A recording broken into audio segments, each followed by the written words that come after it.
Hello everyone. MPPSC mains economy की class में आपका स्वागत है।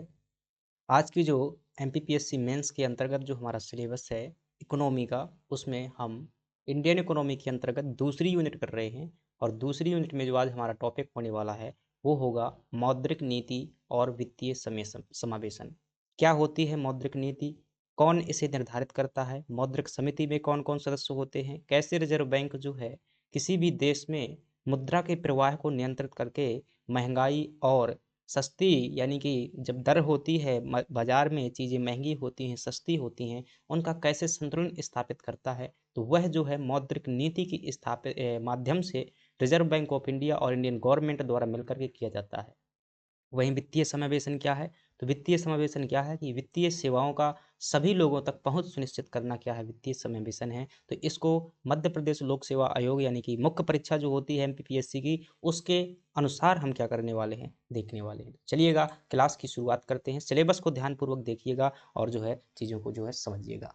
फ्रेंड्स, अभी तक जो है हम इंडियन इकोनॉमी में मेंस की जो पहली यूनिट थी, एक बड़ी यूनिट थी, और अभी तक जो है हमारे ये टॉपिक है, यहाँ तक जो है हम इंडियन इकोनॉमी में जो कराधान, टैक्सेशन एंड जो नीति परिदृश्य है, इसमें अगर हम बात करें तो हमारी जो ये दूसरी यूनिट का ये पहला पॉइंट है, इसे हम कंप्लीट कर चुके हैं। यानी कि राजकोषीय नीति एक जो है निश्चित रूप से बड़ा टॉपिक है और कठिन टॉपिक है। इसे हमने देखा हुआ था किस प्रकार से कि सरकार में पैसा जो है आता है और किस प्रकार से पैसा जाता है। उसमें लोक व्यय देखा हुआ था, यानी कि खर्चा किस प्रकार से होता है, आगम यानी कि विभिन्न प्रकार के राजस्व देखे हुए थे, इसमें टैक्स देखा हुआ था और घाटा प्रबंधन भी हमने जो है देखा हुआ था। यहाँ तक हमारी क्लासें हो चुकी थी। अब जो है इतनी कठिन इकोनॉमी नहीं रह गई है। इसमें देखें तो कुछ टॉपिक जैसे आपको समझने में दिक्कत होगी, वरना जो है सामान्य से टॉपिक और रह गए हैं। चलिएगा इन्हें देखते हैं। आज का जो हमारा टॉपिक होगा वो होगा मौद्रिक नीति और भारत में जो है वित्तीय समावेशन। इसको क्या करेंगे, कंप्लीट करेंगे। हमें शीघ्र अतिशीघ्र जो है क्या करना है, प्रीलिम्स के पहले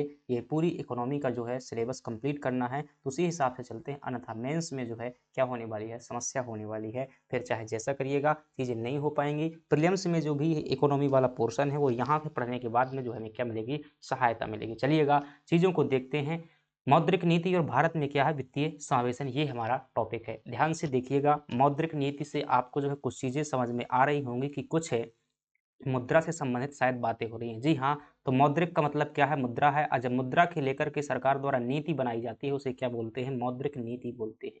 किस प्रकार से मौद्रिक नीति, तो ये देखिएगा मॉनेटरी पॉलिसी इंग्लिश में से बोलते हैं। अब यहाँ पर आप ध्यान से समझिएगा, चीज़ों को समझ लीजिएगा। आपको जो है यहाँ से परिभाषा भी पूछी जा सकती है। तो यहाँ पर देखेंगे पैसा जो है बहुत तेज स्पीड से क्या है, उड़ रहा है। यहाँ पर देख पा रहे होंगे कि मुद्रा जो है क्या है, ये मुद्रा है। यहाँ पर पैसा जो है बहुत तेज स्पीड से उड़ रहा है। यहाँ पर देख रहे होंगे कि पैसा जो है एक कंट्रोल वे में जो क्या हो रहा है, बह रहा है। यहाँ पर देखेंगे कि पैसा का जो है सूखा पड़ा हुआ है। क्या पड़ा हुआ है, सूखा पड़ा हुआ है। तो अगर सरकार में इस प्रकार पैसा बहा दिया जाए, कैसे, इस प्रकार से अगर पैसा बहा दिया जाए मार्केट में गवर्नमेंट द्वारा, तो ऐसी चीज़ों में, ऐसी स्थिति में क्या होगी, हमारे पास में उतना पैसा आ जाएगा जितना कि हमारे पास में संसाधन नहीं है। तो संसाधनों की कीमत जो है बहुत ज़्यादा बढ़ जाएगी। इससे जब कीमत बहुत ज़्यादा बढ़ जाती है तो इसे क्या बोलते हैं, मुद्रास्फीति बोला जाता है। क्या बोला जाता है, मुद्रास्फीति। मुद्रास्फीति क्या होता है, जब महंगाई बहुत ज़्यादा बढ़ जाए मार्केट में, उसे क्या बोलते हैं, मुद्रास्फीति बोलते हैं। और ऐसी स्थिति में जहाँ मार्केट में क्या होगा, पैसा ही नहीं होगा।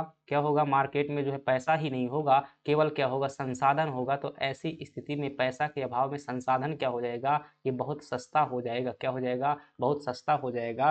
तो ये क्या होगी, ये अर्थव्यवस्था भी क्या होती है, बेकार होती है। ये भी जो है चीज़ नहीं होती है। हमें कंट्रोल वे में क्या करना होता है, अर्थव्यवस्था का संचालन करना होता है। और इसके लिए जो मुख्य रूप से जिम्मेदार है वो कौन है, रिजर्व बैंक ऑफ इंडिया है। यही देखते हैं कि मुद्रास्फीति, यही जो है मुद्रा किस प्रकार से हमारे मार्केट में होना चाहिए, इसके लिए जो नीति बनाई जाती है उसे क्या कहते हैं, मौद्रिक स्फीति कहते हैं। क्या कोई सरकार ऐसी बनाएगी मुद्रा की इतनी ज़्यादा मुद्रा बहा दे ताकि महंगाई चीज़ें बहुत बढ़ जाएंगे, आप कहेंगे नहीं बनाएगी। अगर क्या इतनी भी मुद्रा कम कर देगी कि जो है संसाधन सस्ते हो जाए, तो ऐसा भी नहीं करेगी। तो हमें जो है बीच की नीति अपनानी होती है। तो यही क्या है, मुद्रा स्फीति, मौद्रिक नीति है। सरल शब्दों में कहें, वह प्रक्रिया जिसके जरिए जो है किसी देश का केंद्रीय बैंक, जैसे भारत में केंद्रीय बैंक कौन सा है, है? आरबीआई है, रिजर्व बैंक ऑफ इंडिया है। अर्थव्यवस्था में पैसे की आपूर्ति यानी कि मनी सप्लाई और ब्याज दरों को क्या करता है? नियंत्रित करता है। दरअसल ये पैसे की आपूर्ति इसलिए ऐसा करता है ताकि अर्थव्यवस्था में चीज़ों का जो है महँगाई और जो है सस्ती चीज़ों का जो है संतुलन बना रहे, इसलिए पैसों की आपूर्ति करता है। एक बार जो है सिंपल से स्टेप में समझिएगा, आप चीज़ें आगे समझने वाले हैं किस प्रकार से। यूँ मान लीजिएगा क्या है, ये आरबीआई है, ठीक है? यूँ मान लीजिएगा ये कौन है? रिज़र्व बैंक ऑफ इंडिया है, ठीक है? अगर रिज़र्व बैंक ऑफ इंडिया बहुत ज़्यादा पैसा क्या कर देगा, जो है अपने प्राइवेट बैंकों को, जो बहुत सारे बैंक होते हैं, जैसे एसबीआई है, जितने भी बैंक होते हैं सब वो रिज़र्व बैंक के कंट्रोल में होते हैं। तो जितने भी बैंक हैं, जो अन्य बैंक हैं, इन्हें जो है पैसा मान लीजिएगा कि बहुत इसने जो है दे दिया, बहुत ज़्यादा पैसा दे दिया, तो ये क्या करेंगे, ये भी क्या करते हैं, लाभ के सिद्धांत पर काम करते हैं। तो ये क्या करेंगे, ज़्यादा से ज़्यादा लोगों को क्या देंगे, लोन देंगे। ज़्यादा से ज़्यादा लोगों को लोन देंगे तो लोगों के पास में क्या आएगा, पैसा आएगा। लोग बहुत ज़्यादा धंधा करेंगे, बिजनेस करेंगे तो उनके पास में खूब पैसा आएगा।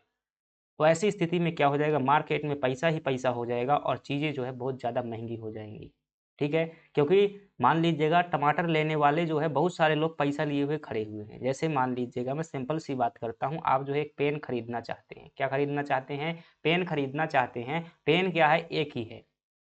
और जो है 50 लोग इसके लिए लाइन लगाए खड़े हुए हैं। भाई साहब उनके पास में पैसा सबके पास में लेकिन पेन नहीं है। यानी कि उत्पाद नहीं है, पैसा तो है, सभी लोग खड़े हुए हैं। तो निश्चित रूप से जो दुकानदार होगा, वो कहेगा भाई साहब अभी तो पहली बात तो पेन है नहीं है मेरे पास में। वो देखेगा कि 50 ग्राहक है, वो कहेगा ₹500 का है और तुमको लेना हो तो लो, नहीं दूसरा खड़ा हुआ है। फिर कहेगा वो 1000 का है। फिर मान लीजिए 10 पेन है इसके पास में, तो निश्चित रूप से बहुत ज़्यादा जो है उससे क्या लेगा, पैसा लेगा।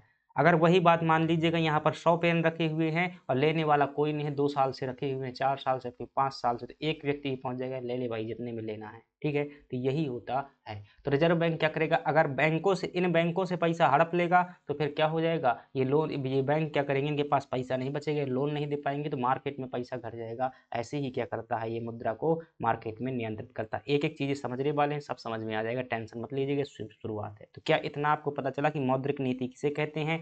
एक ऐसी नीति जिसके माध्यम से मुद्रा की प्रवाह को नियंत्रण किया जाता है मार्केट में, उसे क्या बोलते हैं, मौद्रिक नीति बोलते हैं। चलिएगा आगे बात कर लेते हैं। क्यों ऐसा करती है गवर्नमेंट? मौद्रिक नीति का उद्देश्य क्या होता है? वो प्रवाह का संतुलन बनाए रखने के लिए मुख्य रूप से क्या करती है? यह जो है ऐसा करती है, यानी कि मुद्रा के प्रवाह को नियंत्रित करती है। ताकि क्या बना रहे? संतुलन बना रहे, यानी कि बीच की अवस्था बना रहे। ये आप देख सकते हैं कि मुद्रास्फीति की स्थिति, यानी कि बहुत महँगाई की स्थिति है। बहुत महँगाई में क्या होता है, जो है सरकार का पैसा जो है मार्केट में इतने पर होता है, यानी कि बहुत ज़्यादा पैसा हो जाता है मार्केट में।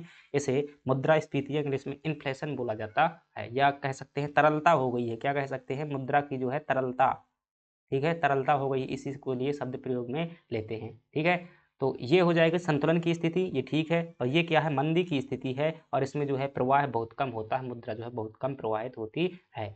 तो इसका उद्देश्य जो होता है क्या करना? पहला उद्देश्य होता है कि बाजार में महँगाई ना हो पाए, महँगाई को नियंत्रित करना, आर्थिक विकास को क्या करना? संतुलित करना। अगर बहुत ज़्यादा मतलब एक संतुलित रूप से मुद्रा रहेगी तो आर्थिक विकास क्या है? चलता रहेगा, रोज़गार का महत्व बना रहेगा। वरना जो है फ्री का पैसा मिलने लगेगा तो फिर कौन काम करेगा? काम नहीं करेगा तो भाई उत्पादन क्या कहाँ से होगा? अगर उत्पादन नहीं होगा तो क्या कागज़ की वैल्यू है क्या?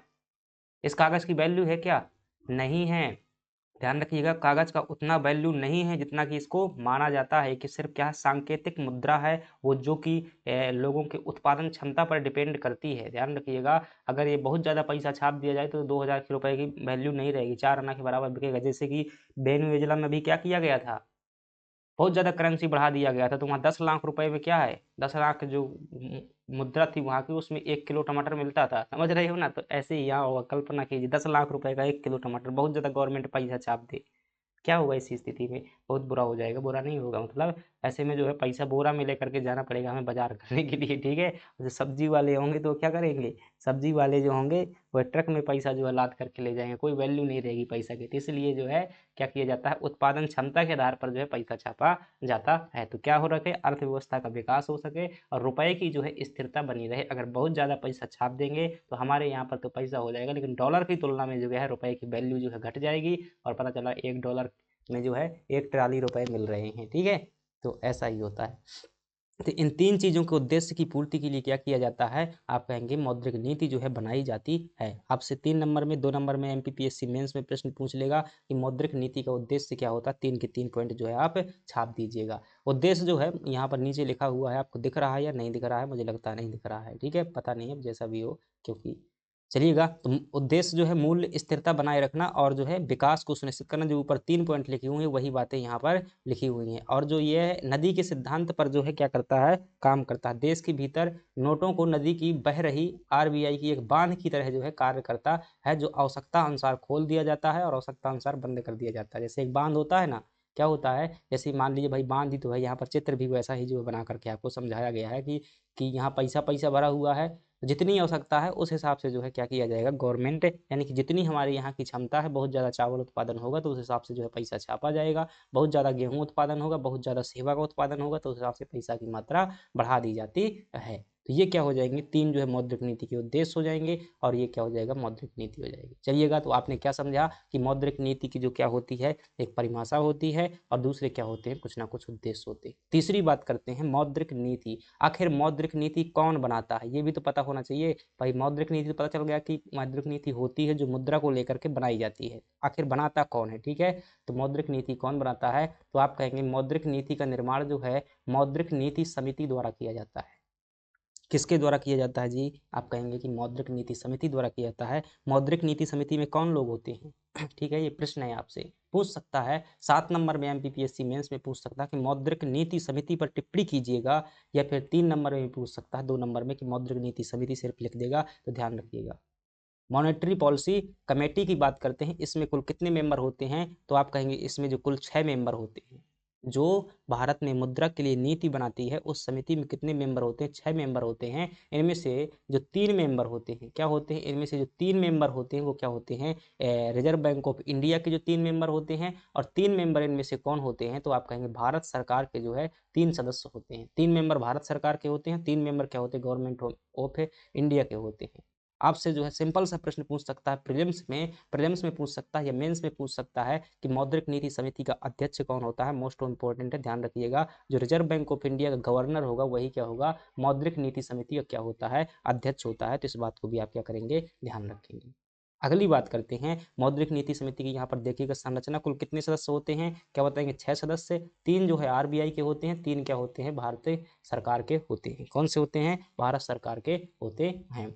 आवृत्ति की बात करें, मतलब कितने टाइम पर ये जो है गठित की जाती है, तो ये ध्यान रखिएगा हर 2 महीने में अपनी क्या करती है, बैठक आयोजित करती है। और जो है देश में मुद्रा की जो है महंगाई और सस्ती दर कैसी है उनका क्या करती है, मूल्यांकन करती है। तो इसकी बैठक जो है कितने समय में होती है, आप क्या कहेंगे, हर 2 महीने में होती है। और यह विभिन्न प्रकार की जो रेपो रेट होती हैं उनकी जो है निर्धारण करती है, बैंक की ब्याज दरों की जो है ये निर्धारण करती है, ताकि मुद्रा का सही प्रवाह बना रहे।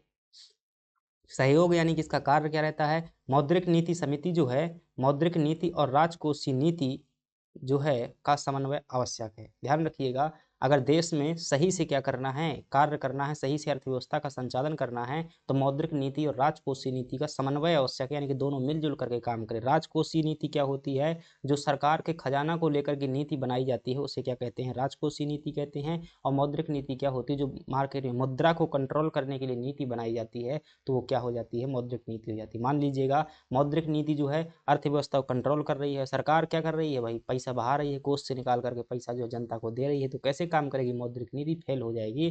तो दोनों जो है अगर अर्थव्यवस्था का सही संचालन करना है तो मौद्रिक नीति और राजकोषीय नीति यानी कि सरकार और आरबीआई दोनों क्या करेंगे, मिल करके जो है कार्य करें, समन्वय के रूप में, एक दूसरे के सहयोगी के रूप में कार्य करें। तो ये क्या है भाई साहब, मोस्ट इंपॉर्टेंट है आपकी मौद्रिक नीति समिति। 2 नंबर में भी आएगी, 7 नंबर में पूछी जाने की आवश्यकता है। अगर 7 नंबर में आएगी तो बता दोगे ना। ऐसे संरचना बना करके भी आप संरचना बता सकते हैं कि बीच में बता देंगे अध्यक्ष यहाँ लिख देंगे, और ये 3 सदस्य बता देंगे कि ये रिजर्व बैंक के होते हैं, 3 जो है उसके होते हैं, सरकार के होते हैं। इसका जो है कार्य भी इसका बता सकते हो कि भाई इसका कार्य क्या होता है, एक पॉइंट में जो इसका क्या बता सकते हो, कार्य भी बता सकते हो मेंस में, कि जो है विभिन्न प्रकार की जो मुद्रा को लेकर के जैसे ब्याज दरें होती हैं, ब्याज दरों का क्या करना, निर्धारण करना। जो रेपो रेट होती है उसका निर्धारण करना, जो रिवर्स रेपो रेट होती है उसका निर्धारण करना, सीआरआर का निर्धारण करना। अभी ये सब आगे पढ़ने वाले हैं, तो ये सब कार्य कौन करेगी, मौद्रिक नीति करेगी। चलिए, मौद्रिक नीति देख लिया। अब मौद्रिक नीति जो है, ये जो मौद्रिक नीति समिति है, सॉरी, मौद्रिक नीति समिति क्या करती है, बाजार में क्या करती है, मुद्रा का नियंत्रण करती है। क्या करती है, बाजार में जो है क्या करती है, मुद्रा का नियंत्रण करती है। मुद्रा का क्या करती है, नियंत्रण करने के लिए नीति बनाती है। कैसे नियंत्रण करती है, इसके पास जो क्या होते हैं, उपकरण होते हैं। क्या होते हैं, उपकरण होते हैं। वो 2 प्रकार के उपकरण होते हैं, एक होते हैं गुणात्मक उपकरण। क्या होते हैं, गुणात्मक उपकरण, और एक होते हैं मात्रात्मक उपकरण।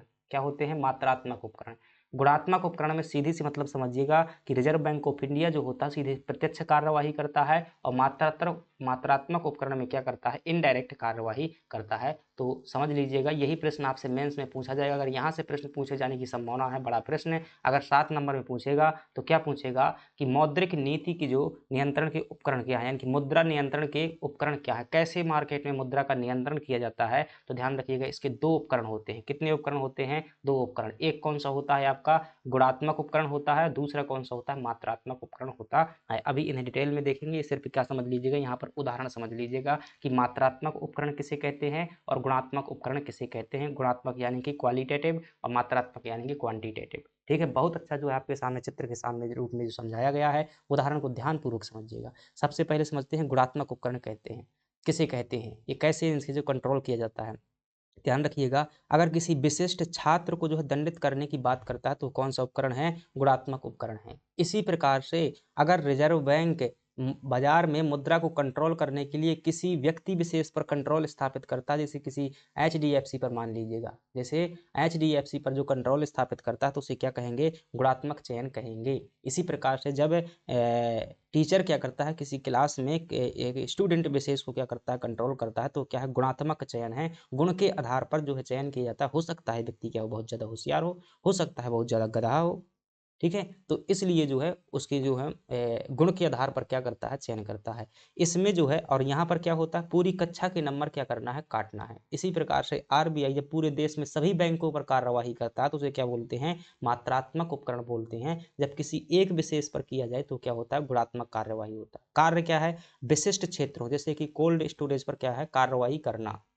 तो इसी प्रकार से जैसे कि रिजर्व बैंक क्या करेगा? एक बैंक पर जो है क्या कैसा कार्य करेगा भाई? जो एचडीएफसी बैंक हो, तुम जितने भी हो सभी लोग ध्यान से सुन लो। क्या करना है तुम्हें? जो है 40% लोन जो है केवल कृषि क्षेत्र को देना है। जब अगर ऐसी कार्यवाही किसी विशेष क्षेत्र में कर दी जाती है किसी एक व्यक्ति या बैंक पर, तो उसे क्या बोला जाता है? गुणात्मक उपकरण बोला जाता है। और इसमें जो कार्य पूरी अर्थव्यवस्था में मुद्रा आपूर्ति को नियंत्रित करना, यानी कि जब इसमें आरबीआई कार्य करेगा मात्रात्मक उपकरण के रूप में, तो वो क्या होगा? सभी बैंकों पर कहेगा कि भाई साहब जितने भी बैंक हो, चाहे एसबीआई हो, चाहे बैंक ऑफ कैनरा हो, चाहे ये बैंक ऑफ बड़ौदा हो, चाहे यूनियन बैंक हो, चाहे सिटी यूनियन बैंक हो, कोई भी हो, सभी को 40% लोन जो है कृषि क्षेत्र को देना है। तो ये क्या हो जाएगी? सभी पर कार्रवाई के लिए मात्रात्मक उपकरण होता है। जब किसी एक पर कार्रवाई करना हो तो क्या होता है? गुणात्मक उपकरण होता है। इसकी प्रकृति क्या होती है? प्रत्यक्ष कार्रवाई, सीधे मतलब एक पर कार्रवाई की जाती है, डायरेक्ट है। और इसमें क्या होती है? अप्रत्यक्ष कार्रवाई, यानी कि कार्रवाई जो है नियम क्या बनेगा? आरबीआई बना देगा और उसका प्रभाव जो है किसी बैंक पर पड़ेगा, यानी कि प्रत्यक्ष संपर्क से वह कार्रवाई नहीं की जाएगी। तो क्या आपको ये समझ में आया कि गुणात्मक उपकरण किसे कहते हैं, मात्रात्मक उपकरण किसे कहते हैं? आपसे मेंस में जो है 10 नंबर में प्रश्न पूछा जाएगा अगर, तो यही पूछा जाएगा कि रिजर्व बैंक किस प्रकार से मार्केट में जो है मुद्रा का नियंत्रण करता है, उसके जो है उपकरण बताइएगा। हो सकता है कि केवल मात्रात्मक उपकरण पूछ ले, केवल गुणात्मक उपकरण पूछ ले। अभी इनके बहुत सारे उपकरण हैं, हेडिंग देखेंगे इनके अंतर्गत। अभी आपको सिर्फ यहाँ पर यह समझना है कि गुणात्मक उपकरण किसे कहते हैं और मात्रात्मक उपकरण किसे कहते हैं। तो गुणात्मक उपकरण का मतलब समझना है कि जब किसी एक पर डायरेक्ट कार्रवाई किसी विशेष क्षेत्र में की जाती है, सीधी कार्रवाई की जाती है, तो उसे गुणात्मक कहते हैं। जब कार्रवाई जो है मात्रा के आधार पर मतलब कि सभी पर की जाए, अप्रत्यक्ष कार्यवाही की जाए, तो उसे क्या कहते हैं? मात्रात्मक उपकरण कहते हैं। प्रीलिम्स में खूब भर भर के यहाँ से प्रश्न पूछे जाते हैं, ध्यान रखिएगा। प्रीलिम्स में खूब प्रश्न आते हैं, खासतौर से मात्रात्मक उपकरण को लेकर के प्रश्न पूछे जाते हैं। यहाँ पर देखिएगा, हम बात करते हैं किसके? गुणात्मक उपकरण की। तो रिजर्व बैंक ऑफ इंडिया के जो है 2 नंबर में प्रश्न पूछ सकता है कि रिजर्व बैंक ऑफ इंडिया के जो है 3 गुणात्मक उपकरण लिखिएगा। ऐसे तो प्रश्न आते हैं भाई साहब। आप जो है सिर्फ सिलेबस पढ़ लेंगे तो काम नहीं चलेगा, आपको इसी प्रकार से पढ़ना होगा। One of the most important topic है आरबीआई वाला, चाहे वो प्रीलिम्स के लिए हो चाहे मेंस के लिए हो। ध्यान रखिएगा, कई बार यहाँ से प्रश्न पूछा गया है। अभी जो है पिछली बार प्रश्न पूछा गया था जब मैंने 21 वाला मेंस लिखा था, उसमें खुला जो है बैंक दर पूछी गई थी, और जो है खुला बाजार की क्रियाएं कौन सी होती हैं वो पूछी गई थी। आगे मिलेगा वो। तो सबसे पहले क्या करता है गुणात्मक उपकरण में? देखिएगा, अब आरबीआई को क्या करना है? बाजार में मुद्रा को जो है कंट्रोल करना है। रिजर्व बैंक ऑफ इंडिया को दरअसल वास्तविक कार्य रिजर्व बैंक ऑफ इंडिया ही करती है। मौद्रिक नीति में भले ही भारत सरकार के सदस्य होते हैं, लेकिन वास्तविक कार्य रिजर्व बैंक ऑफ इंडिया ही करती है, क्योंकि सरकार के सदस्य जो है मंत्री इतने जो है विशेषज्ञ नहीं होते हैं। अगर अधिकारी होते हैं तो वो भी जो है अध्यक्ष, उसका रिजर्व बैंक ऑफ इंडिया का अध्यक्ष होता है, तो आरबीआई का गवर्नर होता है, तो वही जो है लीडर रहता है। लिखेंगे, पहला जो उपकरण है गुणात्मक कार्यवाही का, वो है चयनित साख नियंत्रण, सिलेक्टिव क्रेडिट कंट्रोल। यदि आलू प्याज की जमाखोरी हो रही है तो कोल्ड स्टोरेज के लिए ऋण प्रतिबंधित करना। समझ में आया कुछ? नहीं आया कहो। चलिए ठीक है, किसी विशेष क्षेत्र में जब कार्यवाही की जाती है तो उसे क्या कहते हैं? जैसे अब यूं मान लीजिएगा कि चयनित शाख, चयनित का मतलब क्या होता है? किसी क्षेत्र विशेष में क्या कर देना? शाख को कंट्रोल करना, क्रेडिट को कंट्रोल करना। जैसे जैसे क्या करना? आरबीआई ने क्या किया? मूल्यांकन किया, वो देख रही है, जैसे यहाँ उदाहरण लिखिए कि यदि आलू प्याज की जमाखोरी हो रही है, यदि व्यापारी जो बहुत सारे व्यापारी हैं मार्केट में, बहुत सारे व्यापारी हैं और वो देख रहे हैं कि भाई आलू और प्याज को क्या कर रहे हैं, ये जो है व्यापारी खरीद करके भंडार कर रहे हैं। इसका क्या कर रहे हैं? गवर्नमेंट से मतलब सरकार से लोन से पैसा ले लिया बैंकों से और आलू और प्याज की क्या कर लिया? इन्होंने भंडार कर लिया। अब ये क्या करेंगे? जब महंगा होगा मतलब उसको महंगी, जब मतलब पूरा यही यही इन्हीं के कंट्रोल में आ जाएगा तो फिर ठंडियों में क्या कर लेंगे? ज़्यादा अच्छे से बेच लेंगे। तो जब रिजर्व बैंक ऑफ इंडिया ऐसा देखता है तो रिजर्व बैंक ऑफ इंडिया क्या करता है? बैंकों को आदेश देता है। कैसा आदेश देता है? कि भाई साहब जो आलू और प्याज की जमाखोरी के लिए या कोल्ड स्टोरेज के लिए जो मतलब भंडार गृह होते हैं, क्योंकि व्यापारी ये क्या कर लेंगे? भंडार कर लेंगे। तो भाई आलू प्याज ज़्यादा लंबे समय तक तो रख नहीं सकते, इसके लिए जो है कोल्ड स्टोरेज इन्हें जो है घर चाहिए होगा। इसके लिए क्या करेंगे? पैसा निकलाएंगे और लोन लेंगे। तो आरबीआई ने क्या कर दिया कि जितने लोग भी जो है कोल्ड स्टोरेज के लिए पैसा निकलाएं, कोई भी बैंक उन्हें लोन नहीं देगा, अगर देगा तो फिर उन पर जुर्माना लगाया जाएगा। तो ये क्या हो गया?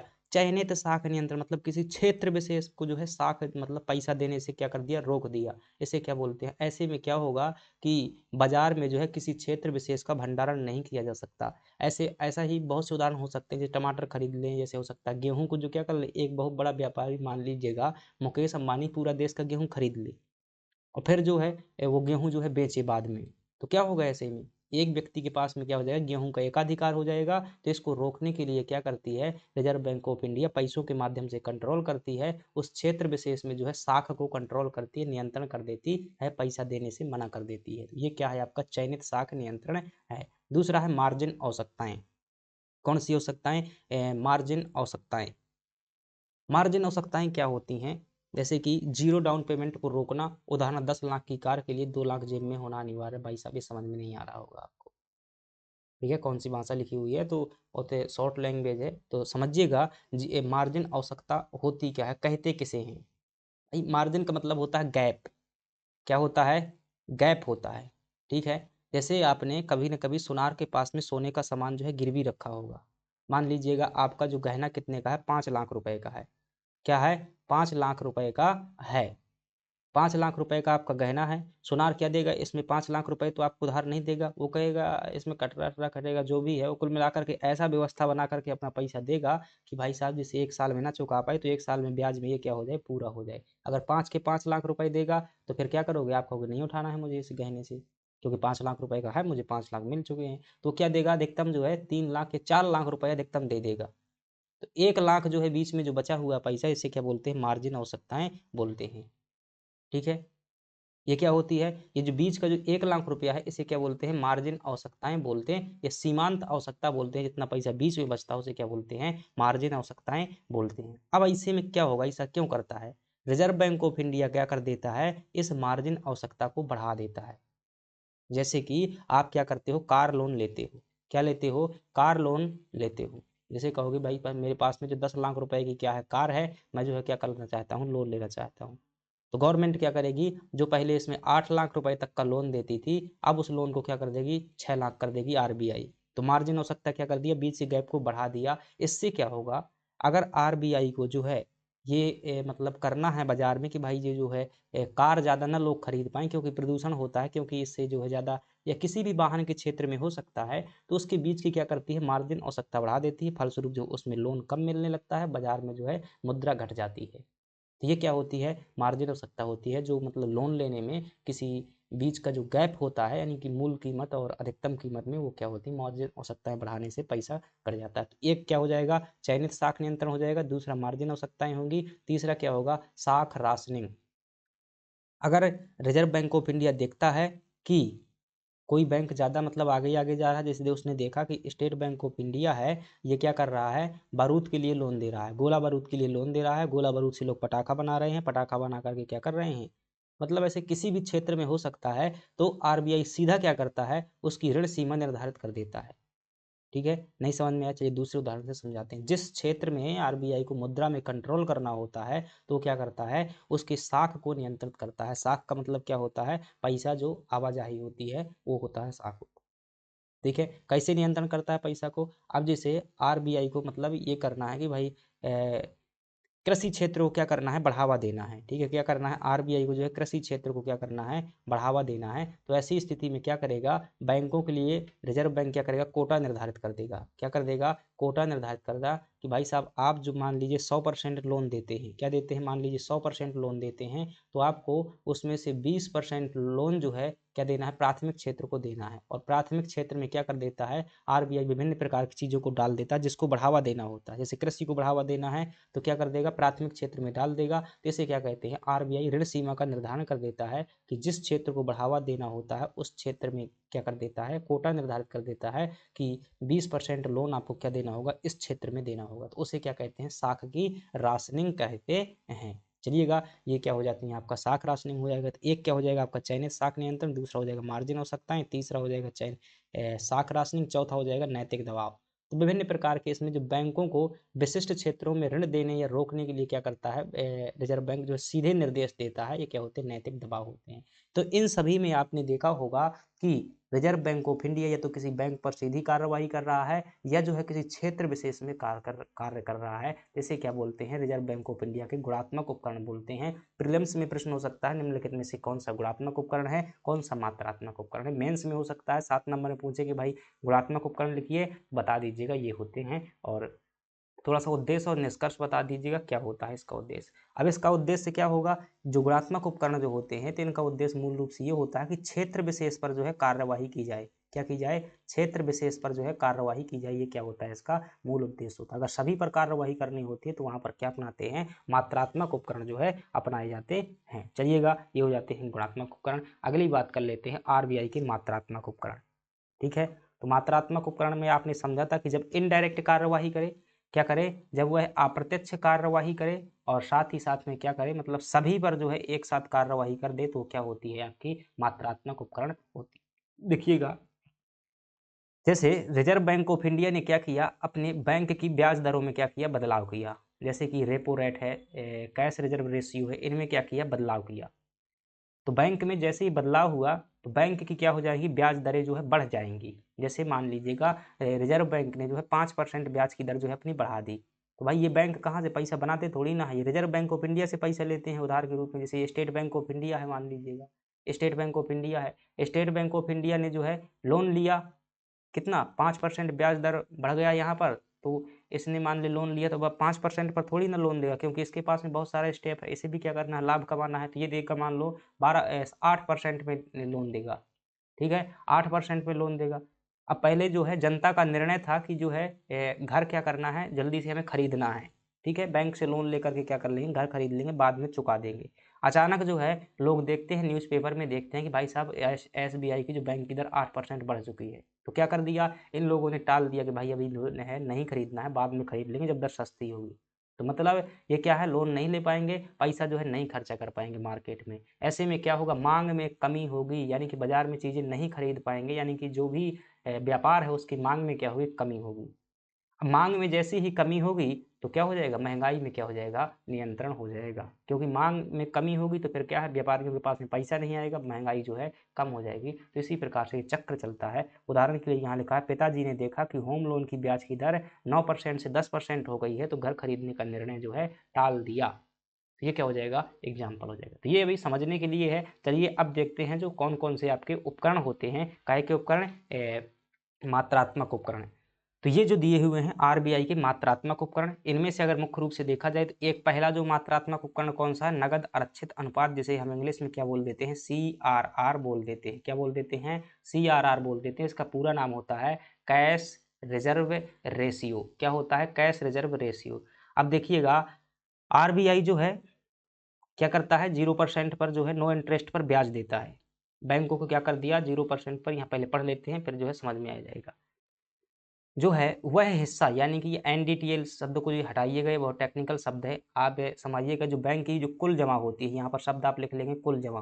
क्या लिख लेंगे, जो किसी भी बैंक की जो कुल जमा होती है, कुल जमा का वह हिस्सा जो बैंकों को नगद के रूप में आरबीआई के पास में रखना होता है, उसे क्या बोलते हैं, उसे क्या बोलते हैं, कैश रिजर्व रेशियो बोलते हैं। मतलब कि नगद के रूप में रिजर्व करना है, कहाँ पर करना है, रिजर्व बैंक ऑफ इंडिया के पास में रखना है। समझ रहे हो बातों को, नहीं समझे कोई दिक्कत नहीं है। तो ये मान लीजिएगा बैंक है, ये बैंक लिखा हुआ है इस गाड़ी में, मान लीजिएगा ये बैंक है, स्टेट बैंक ऑफ इंडिया है। क्या है, स्टेट बैंक ऑफ इंडिया है। मान लीजिएगा कि आरबीआई ने सीमा निर्धारित कर दी, सीआरआर की सीमा जैसे वर्तमान में कितनी है, 4.5% है। तो मान लीजिएगा कि कुल किसी बैंक की जो कुल पूंजी है, यानी कि कुल जो उसकी जमा है वो कितनी है, 100 करोड़ रुपए है।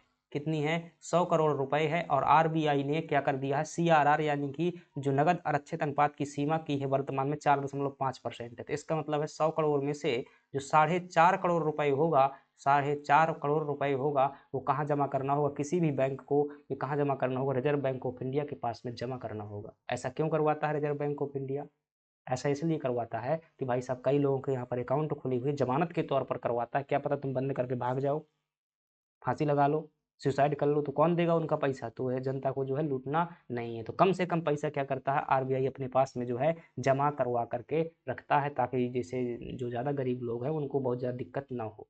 तो ये क्या होता है, सीआरआर होता है। अब मान लीजिएगा कि सीआरआर जो है बैंक चाहता है, रिजर्व बैंक ऑफ इंडिया चाहता है कि बाजार में मुद्रा कम हो, तो सीआरआर को मान ली बढ़ा दिया, 8% बढ़ा दिया। क्या कर दिया, 8% बढ़ा दिया। तो अब जो है सभी बैंक को क्या करना होगा, 8 करोड़ रुपया इनके पास में जमा करना होगा, किसके पास में, रिजर्व बैंक ऑफ इंडिया को। तो ये क्या है, फिर 8 करोड़ रुपया जो क्या करेंगे, रिजर्व बैंक ऑफ इंडिया में जमा कर देंगे।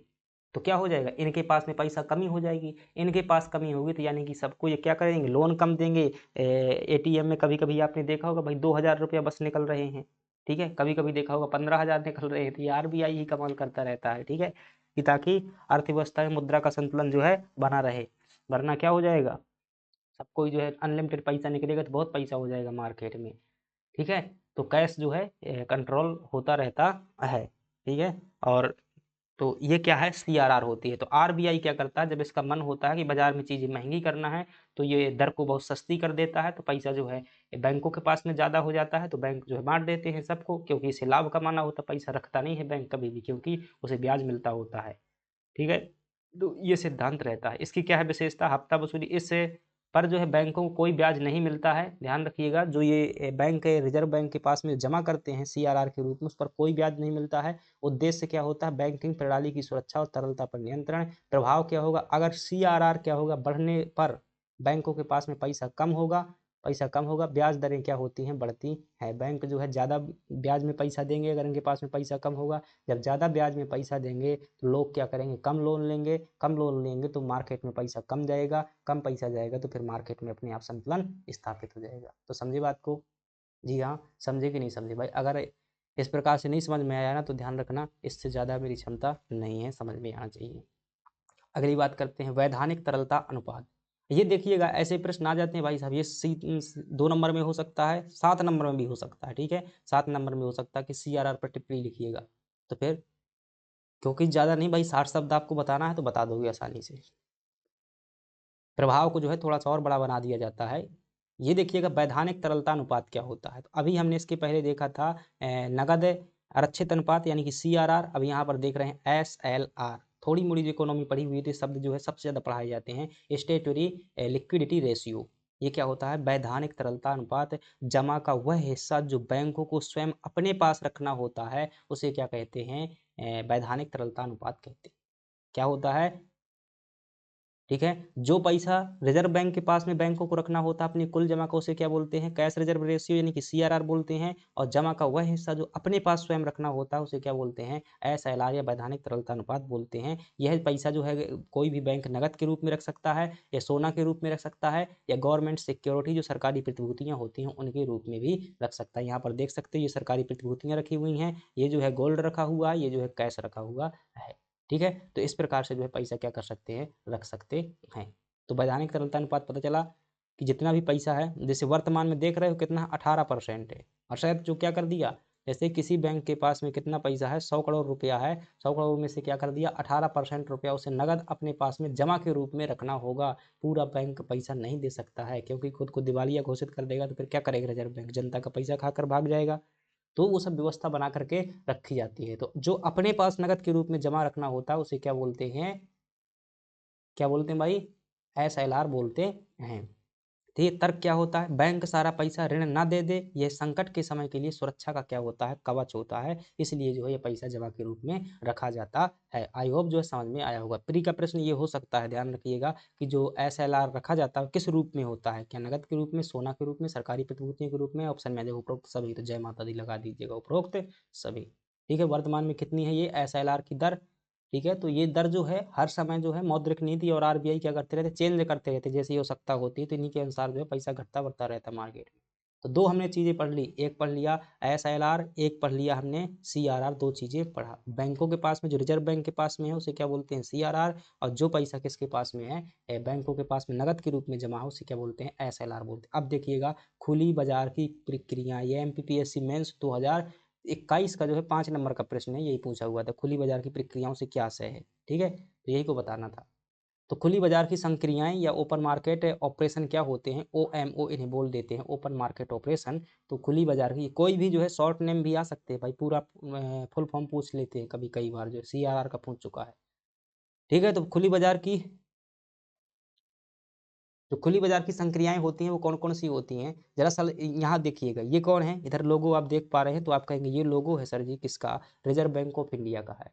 इधर से आप देख पा रहे हैं कुछ पैसा जो है किसके पास में जा रहा है, बैंकों के पास में जा रहा है, ठीक है। इधर से ये तीर लगा हुआ है, फिर से ये पैसा जो है किसके, बैंकों से रिजर्व बैंक ऑफ इंडिया के वापस पास जा रहा है, ठीक है। इधर देखेंगे ये क्या लिखा हुआ है, GSES, मतलब क्या होता है सर, गवर्नमेंट सिक्योरिटीज। गवर्नमेंट क्या लेती है, इन सिक्योरिटी को गिरवी रख करके RBI से क्या लेती है, पैसा लेती है। अब ये क्या होती है, पैसा के रूप में होती है गवर्नमेंट सिक्योरिटी, ठीक है। अब क्या करती है, जब RBI को बाजार से पैसा क्या करना होता है, निकालना होता है, तो ये सिक्योरिटी क्या कर देती है, मार्केट में जो है उतारती है, यानी कि बेचने के लिए उतारती है। ये सिक्योरिटी कौन खरीदेगा, बैंक जो है ये सिक्योरिटी खरीद लेते हैं, क्योंकि इन्हें जो है जरूरत होती है, चाहे सिक्योरिटी खरीदे, चाहे सोना खरीदे, चाहे पैसा खरीदे। क्योंकि सिक्योरिटी इसलिए खरीदते हैं भाई कि कई बार बैंक लूट लूट लिए जाते हैं, तो सिक्योरिटी लूट करके जो है लुटेरे कोई खास नहीं कर पाते हैं, और जो है कैश जो है कई बार खतरा बन जाता है, तो सिक्योरिटी ज़्यादा खरीदते हैं बैंक, ठीक है। तो ये सिक्योरिटी किसके पास में चली गई, बैंक के पास में, उसके बदले में बैंकों से क्या ले लेगा, RBI जो है पैसा ले लेगा। बैंकों का पैसा क्या हुआ, खत्म हो गया, बैंकों का पैसा खत्म हो गया। RBI सरकारी प्रतिभूतियां बेचता है, पैसा बाजार से जो है क्या होता है, बाहर से जो है आता है, और क्या होता है, बैंक के पास में जो पैसा आ जाता है रिजर्व बैंक के पास में। अब ऐसी आगे स्थिति देखिएगा, यहाँ पर क्या हुआ, इनका पैसा खत्म हुआ, यहाँ पर देखिएगा, अगर ये सिक्योरिटी जब मतलब मंदी से बचाव हेतु क्या करते हैं, फिर जब मतलब इनका ज़्यादा पैसा देने लगता है, यही सिक्योरिटी जो है RBI कभी कभी महंगी कर देता है।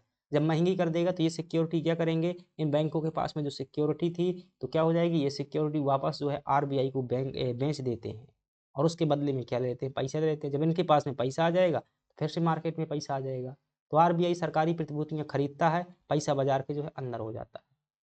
समझ गए ना बात को, मतलब एक प्रकार की भाई दुकान है ये। कैसी दुकान है कि जो सरकारी प्रतिभूतियां होती हैं उनकी जो बेचने की दुकान होती है उसी को क्या बोलते हैं, खुली बाजार की प्रक्रियाएं बोल देते हैं। सिंपल सा मतलब है, प्रतिभूतियां क्या है, एक कागज है, कागज के बदले में पैसा जो है आता जाता रहता है। जहां पैसा जाएगा, अगर बाजार में पैसा जाएगा तो क्या हो जाएगी, सबके पास में पैसा आएगा तो महंगाई बढ़ जाएगी, अगर बाजार से RBI पैसा वसूल लेगा तो फिर वह वहां पर पैसा घट जाएगा, महंगाई कम हो जाएगी। तो ऐसा ही करता रहता। चलिएगा आगे बढ़ जाते हैं, बैंक दर देखेंगे।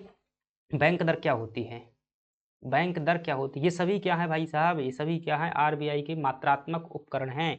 कौन कौन से RBI के मात्रात्मक उपकरण हैं ये बाद में बता दूंगा, ठीक है। तो जितने भी पढ़ रहे हैं, तीन पढ़ चुके, एक हमने क्या देखा, अभी हमने एक देखा CRR, एक देखा हमने SLR, और एक हमने देखा ओपन मार्केट ऑपरेशन देखा, ठीक है। तीन देख लिए, तीनों के तीनों क्या है, खुले बाजार मात्रात्मक उपकरण है। चौथा हम क्या देख रहे हैं, बैंक रेट देख रहे हैं। चौथा हम क्या देख रहे हैं, बैंक रेट देख रहे हैं, बैंक की ब्याज दर देख रहे हैं। परिभाषा, वह दर जिस पर RBI बैंकों को दीर्घकाल के लिए ऋण देता है, उस ब्याज दर को क्या बोलते हैं, बैंक दर बोला जाता है। ध्यान रखिएगा, इस शब्द पर गौर करना फ्रेंड्स, क्योंकि अभी रेपो रेट और रिवर्स रेपो रेट आएगा तो कंफ्यूज हो जाओगे। क्या होता है, जब दीर्घकाल के लिए अगर कोई पैसा जो है 1-2 साल के लिए कोई बैंक उधार लेता है किससे, रिजर्व बैंक ऑफ इंडिया से, तो रिजर्व बैंक ऑफ इंडिया उन बैंकों से जो ब्याज लेता है उस ब्याज को क्या बोलते हैं, बैंक दर बोला जाता है। तो जब बैंक क्या लिखेंगे, सीआरआर या एसएलआर की शर्तों को पूरा नहीं कर पाते, जैसे कई बैंक क्या होते हैं, जैसे सीआरआर मतलब क्या है, कैश रिजर्व रेशियो, बैंकों से कहा गया भाई कि 5% रुपया तुम्हें आरबीआई के पास में रिजर्व कैश के रूप में रखना है और 18% रुपया क्या रखना है, आपको अपने पास जो है नगद के रूप में रखना है। जब ये पैसा बैंकों के पास में नहीं होता तो बैंक क्या लेते हैं, ऐसी स्थिति में रिजर्व बैंक से क्या लेते हैं, लोन लेते हैं। रिजर्व बैंक से क्या लेते हैं, लोन लेते हैं। तो फिर रिजर्व बैंक जो उनसे ब्याज लेता है उस ब्याज को क्या बोलते हैं, अगर दीर्घकाल के लिए लोन लेते हैं तो कौन सी ब्याज दर होगी, उसे बैंक दर कहेंगे। अगर अल्प समय के लिए जो लोन लेते हैं तो उन्हें रेपो रेट बोला जाता है, आगे देखेंगे वो। ठीक है, तो ये जो हो जाएगा, यह एक दंडात्मक दर है। वर्तमान स्थिति में यह एमएसएफ दर के साथ जो है संरेखित की जाती है। तो बहुत ज़्यादा ज्ञान नहीं लगाना है, सिर्फ ये बताना है कि बैंक दर क्या है और इसका उपयोग जो है किस लिए होता है, ताकि ये ऐसा इसलिए होता है ताकि बैंक जो है कंडीशन जो है पूरी करती रहे, रिजर्व बैंक ऑफ इंडिया के मानक जो है पूरी करते रहें। चलिएगा, तो हमने अभी क्या देख लिया, बैंक दर देख लिया। ये जो है रिजर्व बैंक ऑफ इंडिया जो आरबीआई एक्ट है, आरबीआई एक्ट है, आरबीआई एक्ट 1934 का है, उसकी धारा 49 में जो है क्या किया गया है, आरबीआई एक्ट 1934 उसकी, अच्छे से लिख दूं क्या राइटिंग से, चलिएगा, जो आरबीआई एक्ट है, आरबीआई एक्ट की जो धारा अधिनियम है 1934 का, उसकी जो धारा है 49, उसमें क्या दिया हुआ है, बैंक दर दी हुई है। तो अभी तक हमने क्या देखा, अभी तक हमने देखा कैश रिजर्व रेशियो देखा, एक मात्रात्मक उपकरण था, एक हमने देखा एसएलआर देखा, एक हमने क्या देखा, ओपन मार्केट ऑपरेशन देखा, ओपन मार्केट ऑपरेशन देखा, और हमने क्या देखा, बैंक दर देखा। ये चार जो है मात्रात्मक उपकरण देख चुके हैं। पांचवा मात्रात्मक उपकरण देखते हैं, वो क्या है, रेपो रेट। कौन सी रेट, रेपो रेट। तो दीर्घकाल के लिए जब बैंक क्या लेता है, कोई मतलब private bank reserve bank of India से लोन लेता है तो उसे क्या बोलते हैं, बैंक दर बोलते हैं। और वही जो है अल्पकाल के लिए जब लेता है, वही लोन जो है कम समय के लिए लेता है, तो वो क्या होती है, आपकी है रेपो रेट होती है।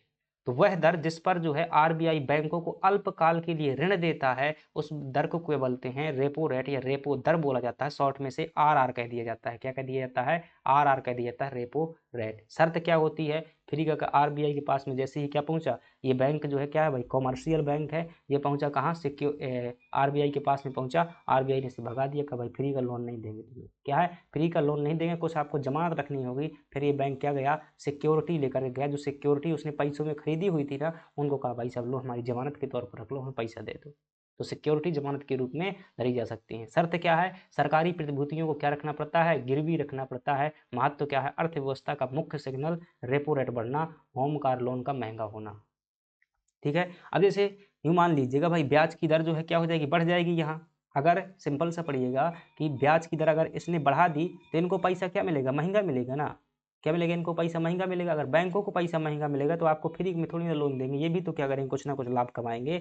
तो अगर रेपो रेट बढ़ जाती है तो फिर ये क्या कर देते हैं, लोन महंगा देते हैं। लोन महंगा देते हैं तो चीज़ें क्या हो जाती है, महंगी हो जाती है। यही बात है, महत्व है।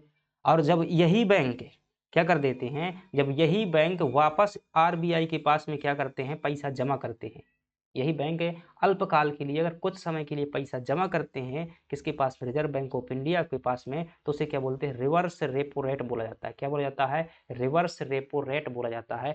लेकिन ध्यान रखिएगा, ये ब्याज जो है कम होती है किसकी तुलना में, रेपो रेट की ब्याज ज़्यादा होती है। यानी कि आरबीआई जो इनसे ब्याज लेता है वो ज़्यादा लेता है, अगर आरबीआई के पास में ये पैसा जमा कर देते हैं तो ब्याज कम देता है। तो ये प्रश्न आता है रेपो रेट, ध्यान रखिएगा, ये सूत्र याद कर लीजिएगा कि जो रेपो रेट होती है, जो रेपो रेट होती है वो हमेशा ज़्यादा होती है किससे, रिवर्स रेपो रेट से। तो ऐसा जो है याद रखना, यानी कि ये बड़ा है ये छोटा है।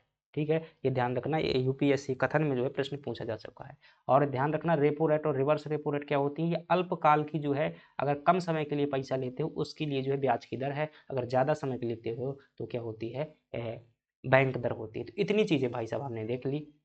ठीक है, इतनी चीज़ें देख ली। अब यहाँ पर जो है मैं बता देता हूँ कि कौन कौन से अपन ब्याज की दरें होती हैं, मतलब जो मौद्रिक नीति के उपकरण हैं, मात्रात्मक उपकरण, इधर देखिए कौन कौन से हैं, मौद्रिक नीति के जो मात्रात्मक उपकरण हैं वो कौन कौन से हैं, मैं यहाँ पर लिख देता हूँ। तो एक क्या हो जाएगा आपका, सीआरआर हो जाएगा। क्या हो जाएगा, सीआरआर हो जाएगा। दूसरा क्या हो जाएगा, एसएलआर हो जाएगा। SLR हो जाएगा, तीसरा क्या हो जाएगा SLR हो जाएगा, CRR हो जाएगा, रेपो रेट हो जाएगा, रेपो रेट हो जाएगा, रिवर्स रेपो रेट हो जाएगा, रिवर्स रेपो रेट हो जाएगा, और कौन सा है बैंक रेट हो जाएगी, बैंक दर हो जाएगी, और कौन सा है ओपन मार्केट ऑपरेशन हो जाएगा। ठीक है, तो ये 6 जो है क्या है आपके मात्रात्मक उपकरण है किसके पैसा को बाजार में नियंत्रित करने के। एक एक को अपन ने क्या कर लिया है, समझ लिया है, टॉपिक बड़ा है, आगे बढ़ जाते हैं। PDF आपको मिल जाएगा, आराम से जो है क्या कर लीजिएगा, लिख लीजिएगा। अगर टेलीग्राम में नहीं जुड़े हैं तो वहाँ पर जो है भेज दिया जाएगा। अब मौद्रिक नीति का रुख देख लेते हैं। तो मतलब ये जो मौद्रिक नीति होती है कैसी रहती है भारत में नीति, तो भाई दोनों तरीके की रहती है। कैसी रहती है, कठोर भी होती है और लचीली भी होती है। जब जो है सरकार में क्या होती है, महंगाई बढ़ जाती है। जब सरकार में क्या, सरकार में कहता हूँ मतलब बाजार में चीज़ें महंगी हो जाती हैं, तो उस समय पर जो है कठोर नीति अपनाई जाती है ताकि पैसा हड़प लिया जाए तो महंगाई कम हो जाए। और जब जो मतलब पैसा मतलब बाज़ार में चीज़ें सस्ती हो जाती हैं, तो वहाँ पर मतलब कोमल यानी कि लचीली यानी कि सॉफ्ट नीति अपनाई जाती है। दरों को जो सॉफ्ट नीति का मतलब क्या है कि दरें जो है क्या करना, घटा देना, और कठोर नीति का मतलब क्या है, दरों को बढ़ा देना। ठीक है, तो ये पैसा जैसी बाजार में स्थिति होती है उस हिसाब से किया जाता है। तो भारत में मौद्रिक नीति का रुख देखेंगे तो कठोर होता है। कठोर कब होता है, जब कठोर या संकुचनशील, जब क्या होता है महंगाई का समय होता है। जब क्या होता है महंगाई का समय होता है तो उस समय पर कठोर नीति होती है, और ऐसे में क्या किया जाता है, ब्याज की दरें जो है बढ़ा दी जाती हैं। लक्ष्य क्या होता है, बाजार से पैसा खींचना लक्ष्य होता है। इधर देख लो धुआं धुआं हो गया महंगाई में। इसे महंगाई को इन्फ्लेशन या मुद्रास्फीति बोला जाता है। उदार कब मनाई जाती है, उदार, उदार, उदार जो है कब नीति अपनाते हैं, तो उदार नीति ध्यान रखिए कब अपनाई जाती है, जब क्या होती है मंदी होती है, यानी कि बाजार में सस्ती चीज़ें बिक रही होती हैं। ऐसे में क्या करते हैं, ब्याज दरें घटा देते हैं, बैंक खूब भर भर के लोन लेते हैं RBI से, फिर वही लोन जो है वापस जनता को देते हैं। जनता के पास पैसा आता है, जेब फुल होती है, लो खर्चा, एक्स्ट्रा कपड़ा। ठीक है, तो ये है बाजार में पैसा डालना जो है इसका लक्ष्य रहता है। तो विकास को जो है प्रेरित करने की जब अर्थव्यवस्था में गति धीमी हो जाती है तो ऐसी अवस्था में तो ये ध्यान रखिएगा मौद्रिक नीति का क्या है स्टैंड है, यानी कि रुख है, कैसी कैसी हो सकती है। तो ये चीज़ें हो जाती हैं। तो अब देख लीजिएगा भाई, लिमिटेशन देख लीजिएगा, क्या सीमाएं हैं मौद्रिक नीति की। इसकी सीमा यह है भाई, तरलता का जाल। गहरी मंदी में जो है मौद्रिक नीति प्रभावी नहीं होती है। ध्यान रखिएगा, जब बहुत ज़्यादा मतलब मंदी हो जाती है तो वैसी स्थिति में क्या होता है, मौद्रिक नीति प्रभावी नहीं होती है। तो सरकार को ध्यान रखना चाहिए कि बहुत ज़्यादा मंदी ना होने पाए, उचित समय पर जो चीज़ों को ध्यान देना चाहिए। डेटा लैग, गलत डेटा मिलता है। RBI को मान लीजिए भाई गलत डेटा मिल गया कि भाई सब महंगाई इतनी हो गई है, वास्तव में मार्केट में इतनी महंगाई नहीं है, तो गलत डेटा में जो है क्या हो जाता है, ऐसे में जो है उल्टा असर हो जाता है। तो ये क्या है, दो इसकी लिमिटेशन है भारत की मौद्रिक नीति को। और तो सुझाव क्या दोगे, सुझाव दे दीजिएगा भाई कि सही डाटा का इस्तेमाल करें और प्रशासन की जांच करें कि भ्रष्टाचार करके डाटा ना चढ़ाएं सही से मतलब गलत है, और जो है डिजिटल टेक्नोलॉजी का उपयोग करें, और मतलब कठोर कार्यवाही करें, कानून बनाएं। ठीक है, तो ये क्या हो जाएगा, सुझाव बता सकते हो। तो ये क्या है, दो सीमाएं हो जाएंगी। इधर देखेंगे तो ये मतलब ये जो है एक प्रकार से दिखाया गया है, ये क्या है वास्तव में, जो हमारी ये मौद्रिक नीति है ये क्या है। यह एक प्रकार का जो है इंजन के रूप में है, देखिएगा समझिएगा, निष्कर्ष यहाँ से निकलेगा। यहाँ देखोगे तो राजकोषीय नीति क्या है, सरकार का इंजन है। क्या है, राजकोषीय नीति है जो सरकार का इंजन है। लेकिन उस इंजन को जो है चलने के लिए जो डीजल और पेट्रोल मिलता है वो कहाँ से मिलता है, मौद्रिक नीति से मिलता है। तो इस प्रकार से आप समझिएगा इनका महत्व। ठीक है, तो ये जो है मौद्रिक नीति होती है, ये किस लिए कार्य करती है, ईंधन के रूप में कार्य करती है। कई कैसे काम करती है भाई, समझ में नहीं आ रहा। अगर मौद्रिक नीति कठोर हुई तो लोगों के पास में जो पैसा नहीं होगा, लोगों के पास में पैसा नहीं होगा, ये काम नहीं ज़्यादा करेंगे, लोग पड़े रहेंगे क्योंकि पैसा नहीं है। पैसा नहीं तो सरकार को कहाँ से टैक्स पहुँचेगा, सरकार को टैक्स नहीं पहुँचेगा तो फिर क्या हो जाएगा, राजकोष खाली हो जाएगा। तो फिर ये इंजन अपने आप बंद हो जाएगा, अर्थात पेट्रोल नहीं पहुँचेगा तो इंजन अपने आप बंद हो जाएगा। तो भाई ऐसी चीज़ों को करना है, आपको समझना है। ठीक है, तो मज़ा आ जाए ना तुम बताना। तो ये क्या हो जाएगा, निष्कर्ष हो जाएगा कि अर्थव्यवस्था के लिए सरकार और RBI का साथ में चलना जरूरी है। अगर इधर से कट हो जाएगी तो इंजन का इंजन रहेगा, बंद हो जाएगा, अर्थात सरकार बंद हो जाएगी। ठीक है, अगर इंजन काम नहीं करेगा तो फिर पेट्रोल की टंकी कोई महत्व नहीं रहेगा, लगे ही रहो, कोई दिक्कत नहीं। गाड़ी अपने आप जो है अर्थव्यवस्था अपने आप से ढह जाएगी, पंचर हो जाएगा पहिया कुछ समय बाद अगर खड़ी रहेगी ये। ठीक है, तो मौद्रिक नीति जो है तरलता का प्रबंधन है, लेकिन अर्थव्यवस्था का इंजन जो क्या है, सरकार है। तो यही का जो है बता सकते हैं कि मौद्रिक नीति क्या है, तरलता का प्रबंधन है। या कह सकते हैं निष्कर्ष में अपनी भाषा भी प्रयोग कर सकते हैं कि दोनों को जो है समन्वय के रूप में चलने की आवश्यकता है। अन्यथा ये दोनों शब्दों को जो है संयोजन करके अच्छा निष्कर्ष बना सकते हैं कि मौद्रिक नीति जो है एक स्नेहक के रूप में, ईंधन के रूप में कार्य करती है। वहीं राजकोषीय जो होती है, राजकोषीय नीति ये क्या है, अर्थव्यवस्था का इंजन है।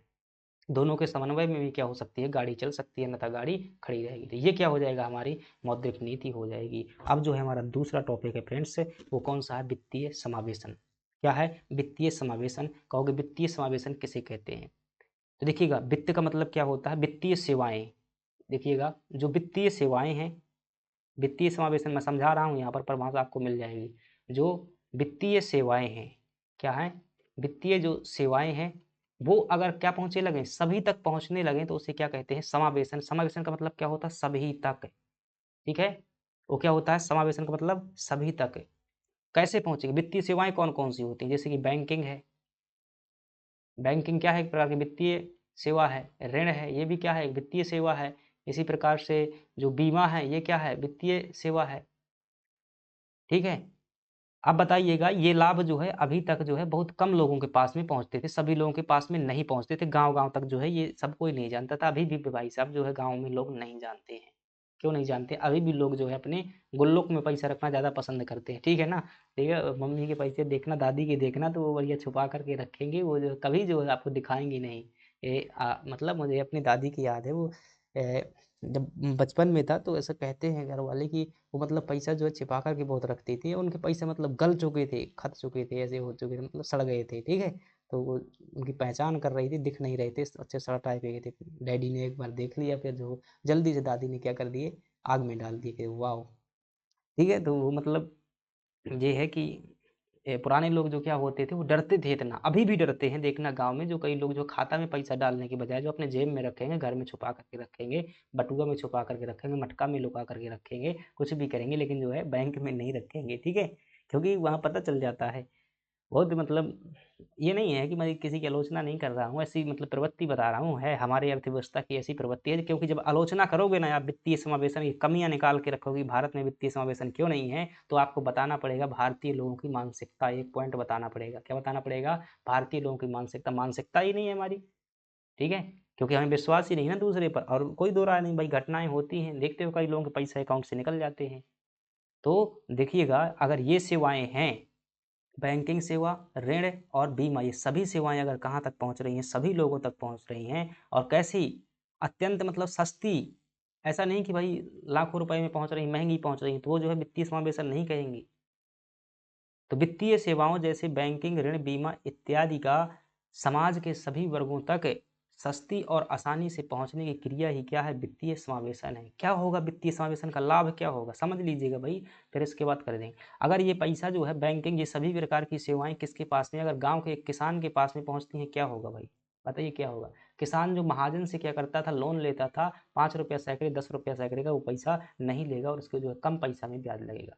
अगर किसान जो क्या करता है, ये बैंक में पैसा जमा करता है, तो उसको भी जो क्या है, कुछ ना कुछ ब्याज मिलने लगेगा। अगर किसान भी जो है शेयर खरीदना जान जाता है कि शेयर कैसे खरीदते हैं, निवेश कैसे करते हैं, तो उसे भी कुछ ना कुछ जो है लाभ का पैसा मिलने लगेगा। अगर किसान भी क्या करता है, बीमा का लाभ लेता है, तो उसको फसल के जो है, कई लोगों की भैंसें गाँव में मर जाती हैं, उनका पैसा नहीं निकल पाता है। ठीक है ना, और वही बिजनेसमैन होते हैं, वो हर एक चीज़ का अपना जो है बीमा करा करके रखते हैं। कई लोगों की जो क्या होती है, फसल नष्ट हो जाती है, वो पैसा नहीं अपना निकाल पाते हैं।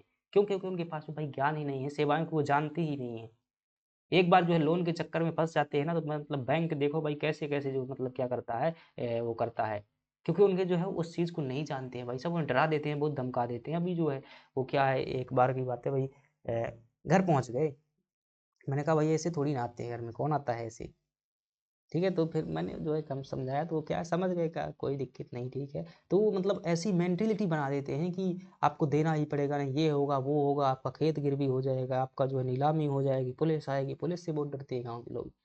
ठीक है, तो ये जो है चूँकि ये लाभ का सिद्धांत है, प्राइवेट लोग ऐसा करते रहते हैं, तो इन सभी चीज़ों को अगर जो सभी लोगों को लाभ मिलने लगे और उसका आसानी से पैसा निकलने लगे, अकाउंट का यूज़ करें, बैंकिंग का यूज़ करें, तो उनका भी पैसा जो है सेफ होने लगे। जो पैसा मिलता है, अभी तक बहुत भ्रष्टाचार होता भाई, गवर्नमेंट जो है पैसा देती तो थी, बीमा का लाभ देती तो थी, लेकिन वो पहुँच ही नहीं पाता था। लेकिन जब से ये सिस्टम हुआ है ना, डीबीटी सिस्टम हुआ है ना, तब से जो है बहुत लोगों को क्या है, कष्ट होने लगा है। अब जो है बहुत कम भ्रष्टाचार होता है, अब होता भी है तो बहुत जल्दी पकड़ जाते हैं। ठीक है, डीबीटी का मतलब होता है डायरेक्ट बेनिफिट ट्रांसफर। प्रधानमंत्री जन धन योजना आपने सुनी होगी ना भाई, 1.53 करोड़ महिलाओं ने खाते खुलाए हुए थे। कितने, 1.53 करोड़, विश्व की सबसे बड़ी योजना है, जितने महिलाओं ने खाता जीरो अकाउंट खुलवाए हुए थे। और ठीक है, तो ये अभी हम योजनाएँ देखेंगे कि सरकार ने क्या-क्या प्रयास किए हुए वित्तीय समावेशन के लिए। तो इससे क्या होगा भाई, बहुत लाभ होने लगेगा। इनको जो है बहुत सारा लाभ होगा, किसान को जो है सभी चीज़ें मिलने लगेंगी, गरीबों को इसी प्रकार से बात कर सकते हैं। तो ये क्या हो जाएँगे, इनके लाभ हो जाएँगे। अब दिक्कत क्या है, समस्या क्या है भाई, वित्तीय समावेशन क्यों नहीं हो रहा है हमारा? क्यों नहीं वित्तीय समावेशन? समस्या ये है कि किसान लोग क्या है, साक्षर नहीं हैं, ये जानते नहीं हैं। अगर इनके पास पहुँच जाए कोई सूट-बूट पहुँच करके, टाई लगा करके, तो भाई साहब कौन आया हुआ है, ठीक है? तो साक्षर नहीं है, पहली कमी ये हो जाएगी। दूसरी कमी हो जाएगी मानसिकता। मानसिकता ही नहीं भारतीयों की, क्योंकि इन्हें विश्वास ही नहीं है। क्यों विश्वास नहीं है? क्योंकि होता है भाई, धोखाबाजी होती है, इन्हें विश्वास ही नहीं है। भाई इनका काम करने के लिए जो गवर्नमेंट देती है, उन काम करने के लिए पैसे लेते हैं, तो इन्हें जो है इनका पैसा निकालने में क्यों नहीं पैसे लेंगे? तो इन्हें जो है, क्योंकि हमारा प्रशासन, हमारा जो है व्यवस्था इस प्रकार से है कि हम विश्वास ही नहीं जीत पाए हैं। पुलिस कभी जो है प्यारी नहीं हो पाई है किसकी? किसकी प्यारी नहीं हो पाई? जनता की कभी जो है पुलिस प्यारी नहीं हो पाई है। देखना आज भी जो है लोग क्या है, डरते हैं उनसे बात करने के लिए, वरना हमारी सेवाओं के लिए क्या किए गए हैं, अपॉइंट किए गए हैं। लेकिन ये मानसिकता है, ये जो है कमी है। कमी सिर्फ़ जो है पुलिस की नहीं, पूरा का पूरा ढाँचा ही वही कमी है। वहाँ पर देखो, कभी देखना किसी थाने में जा कर के, तो कभी टाइम से पुलिस ही नहीं आ पाएगी आपकी, जो कभी मौके पर जो बुलाते हैं। ये जो है चीज़ें हैं, सरकार ने फिर इन कमियों को दूर करने के लिए सरकार ने क्या किए हुए, कुछ ना कुछ प्रयास चलाए हुए, तो उन योजनाओं को आपको पढ़ना। चलिएगा एक-एक चीज़ों को जो देख लेते हैं फटाफट।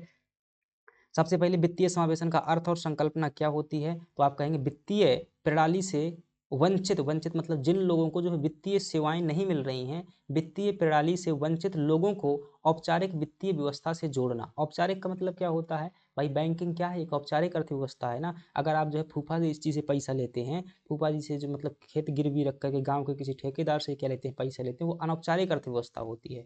अगर आप बैंक से जो है लिखा-पढ़ी करके जो है पैसा लेते हैं, तो उसे क्या बोलते हैं? औपचारिक व्यवस्था बोलते हैं, ठीक है? एक मतलब संवैधानिक व्यवस्था। तो यानी कि वित्तीय प्रणाली क्या होती है? जैसे कि बैंक, बीमा और बैंकिंग हो जाएगा, बीमा हो जाएगा, ऋण हो जाएगा, शेयर हो जाएगा, ये क्या है? बैंकिंग प्रणाली है, यानी वित्तीय सेवाएँ हैं। पैसा-रुपया संबंधित जितनी भी सेवा हैं, वो वित्तीय सेवाएँ हैं।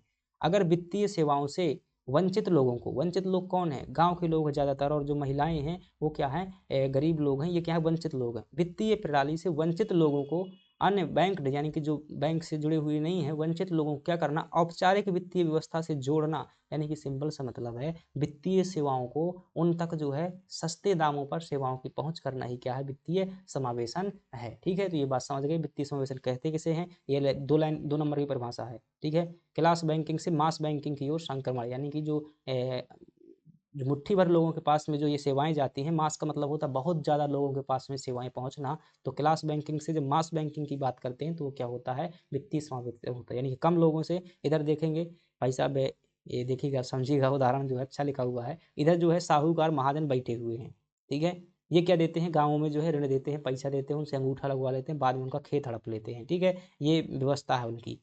तो ये जो गाँव के लोग क्या लेते हैं? इन्हीं से पैसा लेते हैं, क्योंकि यहाँ जो है विश्वास तंत्र यहाँ भी नहीं है, ये भी कमज़ोर नहीं है, ये भी ज़बरदस्त वसूली करते हैं, ठीक है? तो अपने रियल लाइफ़ के अनुभव हैं इनके पास में भी, हमारे भी, ठीक है? 28-28% का भाई साहब जो है लोन ले लेते हैं। वही अगर 10 करोड़ रुपए का आप लोन लेते हैं, यानी कि 50 करोड़ का अगर लोन लेते हैं, 50 करोड़ का लोन लेते हैं, तो आपको 2% जो है ब्याज चुकाना होगा। अगर एक व्यक्ति जो मतलब सामान्य व्यक्ति 5 लाख रुपए का लोन लेता है, तो आपको 28% तक हो सकता है चुकाना पड़ जाए, ऐसी-तैसी हो जाती है, ठीक है? और इधर 2% में, तो ये जो है क्या है, एक प्रकार का, ठीक है? तो ऐसा ही होता है, लेकर देखना कभी।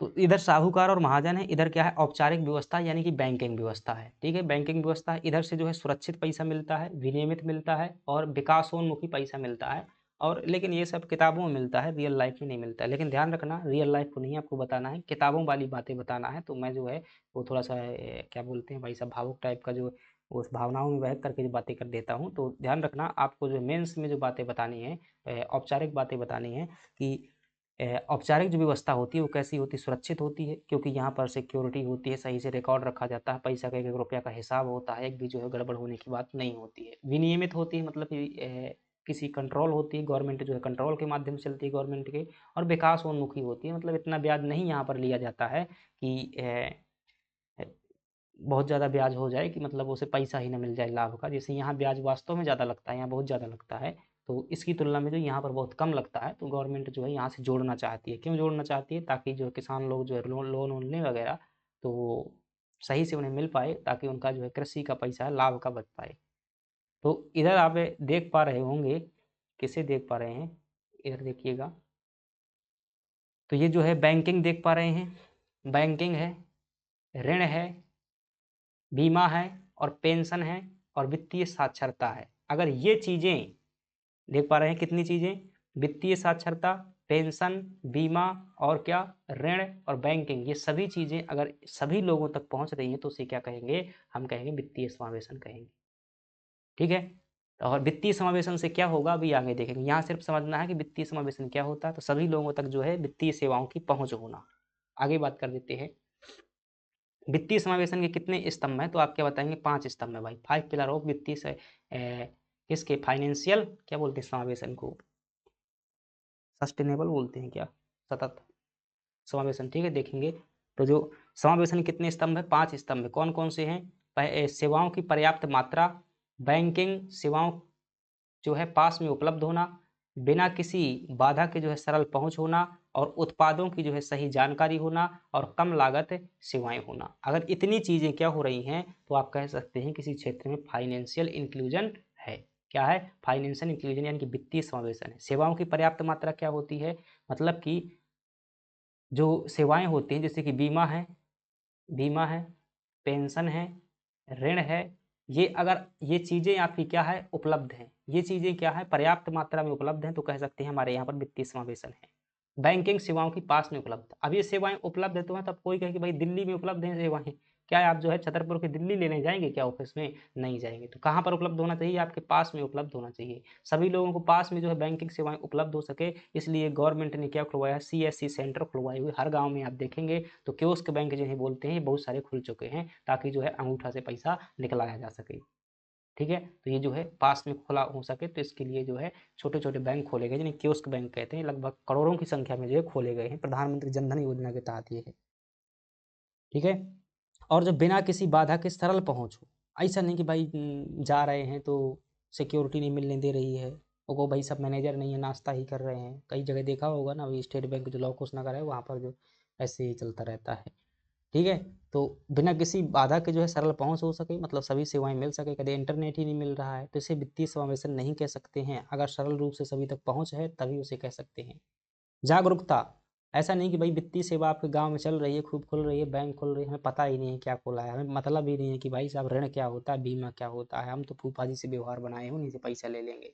ठीक है, तो ये क्या है, जागरूकता भी होना जरूरी है। जागरूकता होगी सभी लोगों को वित्तीय सेवाओं की, तभी जो उनका लाभ ले पाएंगे, तभी हम कह सकते हैं किसी क्षेत्र में वित्तीय सेवा है।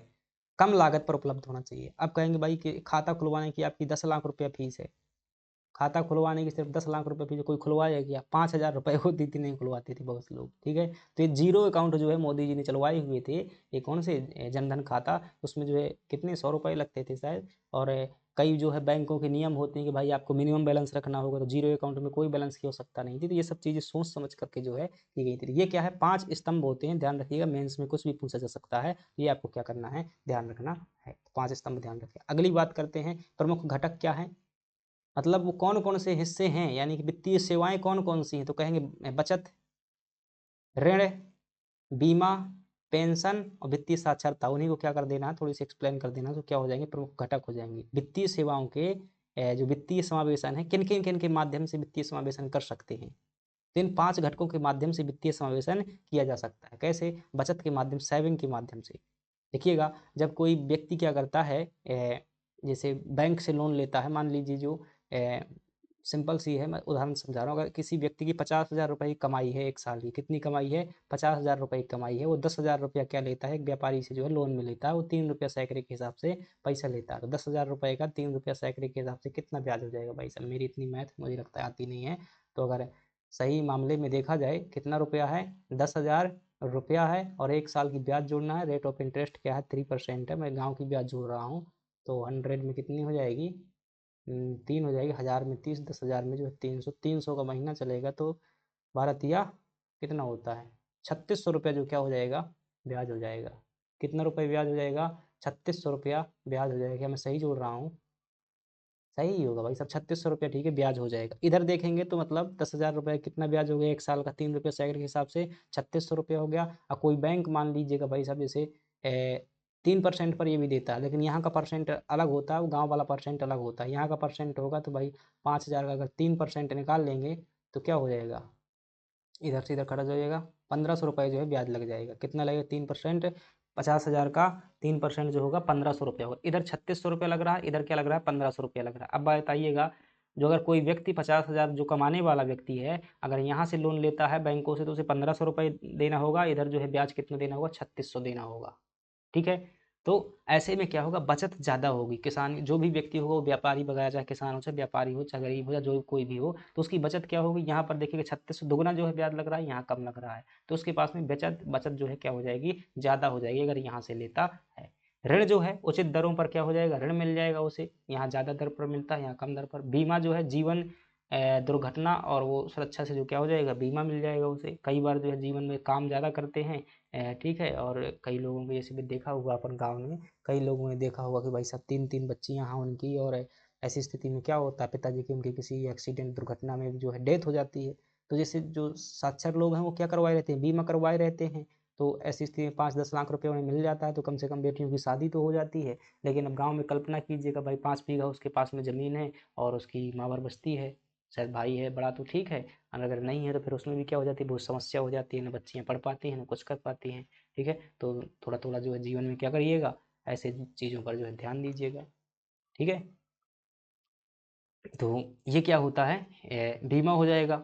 बीमा अगर होगा तो फिर जीवन की दुर्घटना मतलब उनको जो है लाभ मिल जाएगा। कभी पेंशन जो होती है तो वृद्धावस्था में क्या होती है? आय की सुरक्षा होती है, और वित्तीय साक्षरता के सही वित्तीय निर्णय ले लेना, मतलब सही से दिमाग लगा लेना भाई साहब कि हमें यहाँ पर ब्याज लेना चाहिए, यहाँ पर ब्याज लेना चाहिए। वो तभी होगा ना जब हम सही से वित्तीय साक्षरता जानते होंगे कि कहाँ निवेश करना है, कहाँ वो करना है। ये क्या है? घटक हैं। अगर इन घटकों को जो है सभी लोगों तक पहुँचा दिया जाए तो क्या हो जाएगा? आपका वित्तीय समावेशन हो जाएगा। चलिएगा बात करते हैं आगे।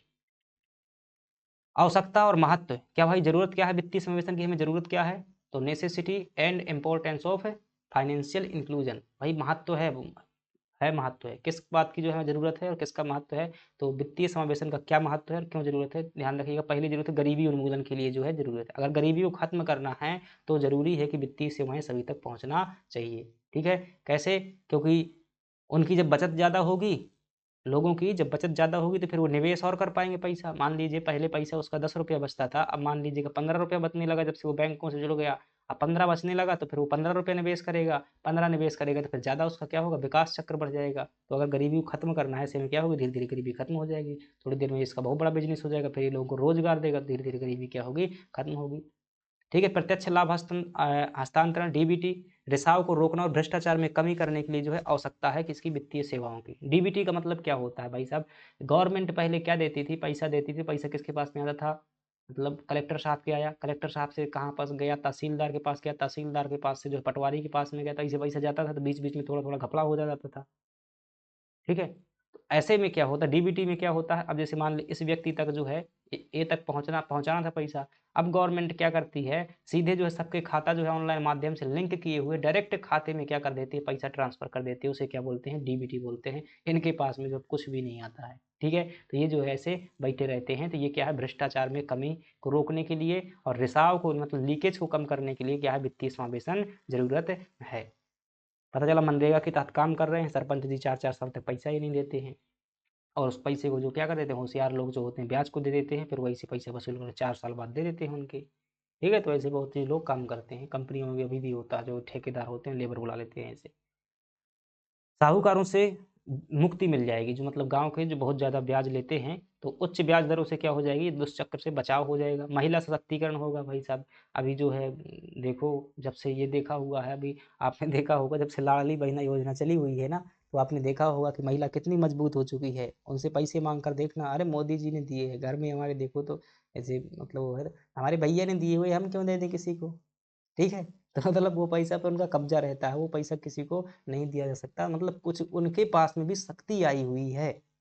किसकी वजह से? अभी तक जो है केवल हाँ, हो सकता है भाई साहब कि बहुत अभी भी जो अगर अर्थव्यवस्था का डाटा उठा करके देखोगे 2% संपत्ति सिर्फ़ महिलाओं के नाम पर है, ठीक है? 2% संपत्ति क्या है? महिलाओं के नाम पर है। ये स्थिति जो है क्या है, कहीं न कहीं अभी तो ठीक है भाई, जब तक शरीर है मतलब जान है शरीर में, बच्चे हैं और ठीक है, अगर बच्चे ठीक-ठाक हैं तो क्या हो जाएगा? अच्छा है, खवा-पिवा देंगे। अगर नहीं खवाएँगे तो फिर क्या है? बुढ़ापे में दिक्कत होता है। अब मान लीजिएगा वो औरत जो है विधवा हो जाती है, और अगर सोशियोलॉजी में बताऊँगा आपको डाटा, तो लगभग 90% जो है महिलाओं को, भारत की 90% महिलाओं को क्या करना होता है, कम से कम 5 साल तक विधवा जीवन व्यतीत करना होता है। क्यों? क्योंकि जीवन प्रत्याशा है भाई, लड़की की जीवन प्रत्याशा ज़्यादा है इंडिया में और पुरुष की कम है। क्या हो जाएगा? वैसे ही शादी होने में जो क्या होता है, लड़कों की उम्र जो लगभग 25-30 हो जाती है, लड़कियों की जो 18-20 में करवाते हैं। ठीक है? तो ऐसी स्थिति में क्या हो, मान लीजिए 18 वर्ष की एक लड़की है और एक बच्चा, अगर वो सक्सेसफुल बच्चे से शादी करती है तो कम से कम 30 साल लग जाते हैं उसको। 30 साल में ही क्या होगी, शादी हो गई। गाँवों में लगभग अधिकतम उम्र इतनी, ठीक है, हो जाती है। अब 30 साल के व्यक्ति के साथ उसका विवाह हो गया। इस व्यक्ति की जीवन प्रत्याशा जो महिलाओं की है, जहाँ तक मुझे याद है, 70 के आसपास है और पुरुषों की जो है वो 67 के आसपास है। ठीक है? वैसे भी क्या है भाई साहब की, यार 10 तो 12 वर्ष आयु ज़्यादा है और 5 वर्ष वैसे ही यहाँ कम जीना है पुरुष को। तो क्या होगा, 12 5 17 यानी 17 साल पहले जो है क्या हो जाएगी, व्यक्ति निपट जाएगा। 17 साल विधवा जीवन जीना है किसको, महिला को। तो ऐसी स्थिति में अगर इनके जो बच्चे होंगे ठीक, मतलब अच्छे होंगे, दारू वारू नहीं पीते होंगे, मदिरा नहीं पीते होंगे, तो ठीक है। अन्यथा क्या है, तो ऐसी स्थिति में जो है महिलाओं के पास में संपत्ति होना चाहिए। तो ये मूल्यांकन में सोशियोलॉजी में बताऊंगा भाई टाटा। तो ये जो है महिला सशक्तिकरण की ये बात आई, बहुत सी मेंस पढ़ने में मजा आता है भाई चीज़ें, ऐसी बात नहीं है, क्योंकि एक टॉपिक पर जो गहरी चर्चा हो पाती है।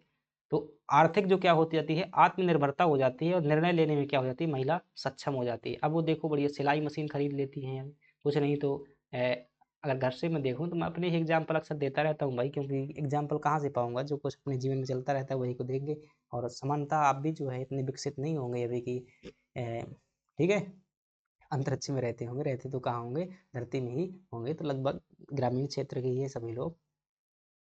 तो आर्थिक आत्मनिर्भरता हो जाती है, निर्णय लेने में क्षमता होती है, यानी कि महिलाओं की स्थिति क्या होती है, मजबूत होती है, अगर पैसा जो है, ये वित्तीय सेवाएं सही से हो पाती हैं। चुप्पा से जाएंगे तो पैसा के भाई ये है, अंगूठा लगाएंगे और पैसा निकल आएगा।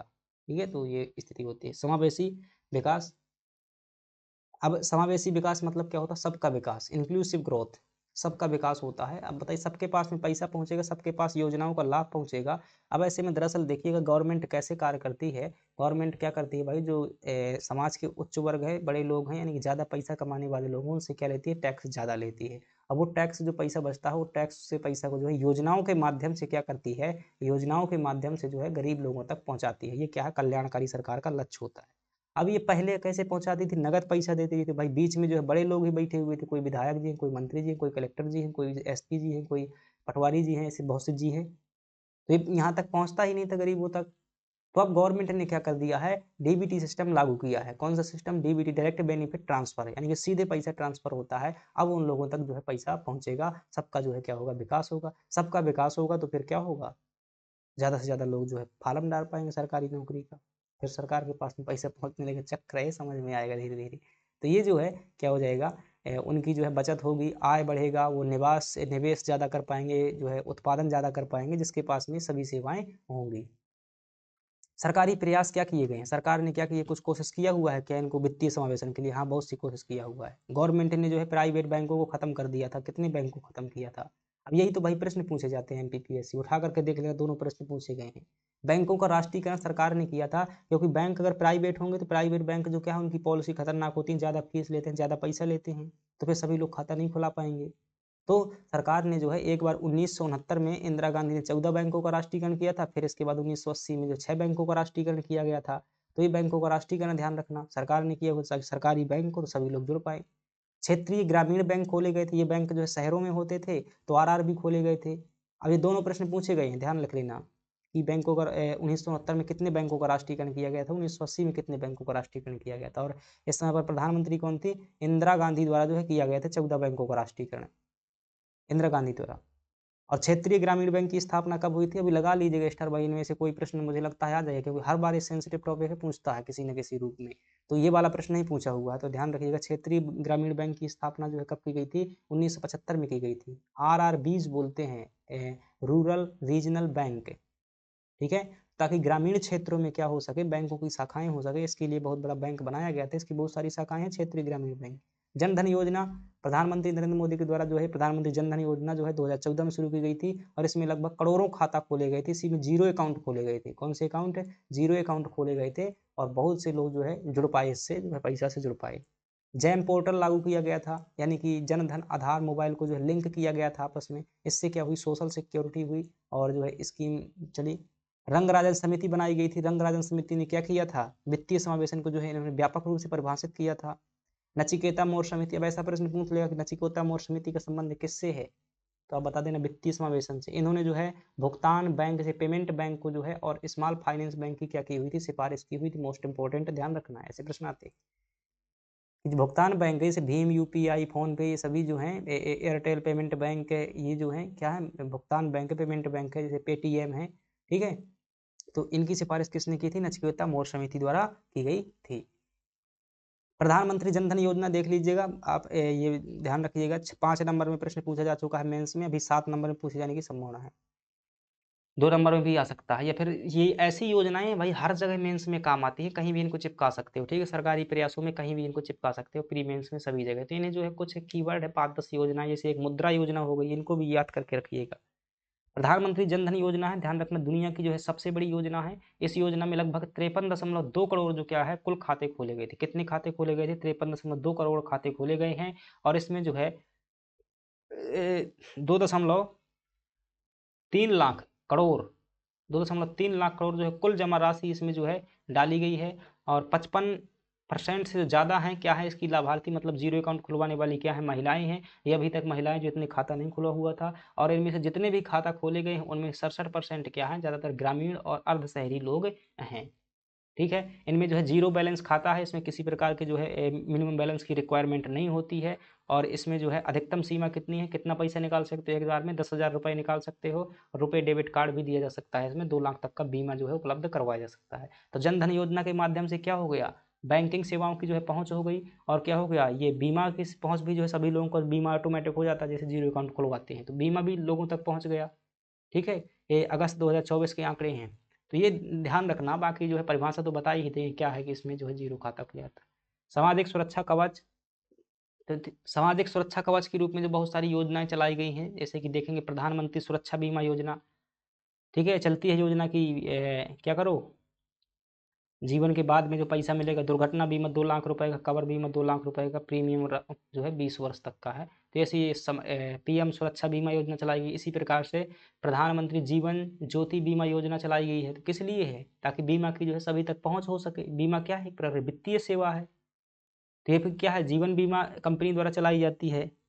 और इसका भी क्या है, 2 लाख रुपए दिया जाता है। अगर क्या होता है, आपकी स्वाभाविक मृत्यु हो जाती है, दुर्घटना में मृत्यु हो जाती है, अगर समय सीमा से पहले हो जाएगी। अभी सीमा बताना हो तो बता देना भाई कि बीमा कंपनियां कैसे घपला करती हैं, तो सीमा बता देने की लिमिटेशन। अटल पेंशन योजना चल रही है, इसमें क्या है, जो बुढ़ा बुढ़ी लोग होते हैं उनको क्या मिलती है भाई साहब, पेंशन मिलती है। असंगठित क्षेत्रों के लोगों को 60 वर्ष के बाद जो 1,000 रुपया महीना मिलेगा आपको, 1,000 से 5,000 रुपये की गारंटेड पेंशन दी जाएगी। इसके पहले आपको कुछ पैसा जमा करना होगा। तकनीकी और डिजिटल प्रयास क्या किए गए हैं, तो ये सामाजिक क्षेत्र में प्रयास थे। और ये तकनीकी और डिजिटल क्षेत्र में क्या प्रयास किए हैं, देखिएगा आधार कार्ड को जो है लिंक किया गया है बैंकों से। डीबीटी योजना लाई गई है, मतलब सीधे पैसे भेजा जा रहा है। जन धन योजना शुरू की गई थी। मोबाइल जो है, मोबाइल में फ़ोन पे, यूपीआई दुनिया भर लागू किया गया। NPCI, national payment corporation of India और रुपे स्वदेशी भुगतान नेटवर्क बनाया गया है। यूपीआई लागू किया गया है फीचर फ़ोन पे के लिए जो है। और एई आधार सक्षम भुगतान प्रणाली, मतलब आधार कार्ड से जो है पैसा निकल आता है। तो ये जो क्या किया गया, सिस्टम लागू किए गए, तकनीकी और डिजिटल रूप में किया गया है। वित्तीय साक्षरता और संस्थागत प्रयास क्या किए गए हैं, मतलब कि किसी संस्थाओं ने क्या प्रयास किए हैं, तो इसमें देखोगे तो 5C की अवधारणा लागू की गई है। 5C रणनीति क्या होती है, तो ये देख सकते हैं 5C की रणनीति है, 5G स्ट्रेटजी। सी का मतलब क्या है, कंटेंट। सी का मतलब क्या है, कैपेसिटी। सी का मतलब क्या है, कम्युनिटी।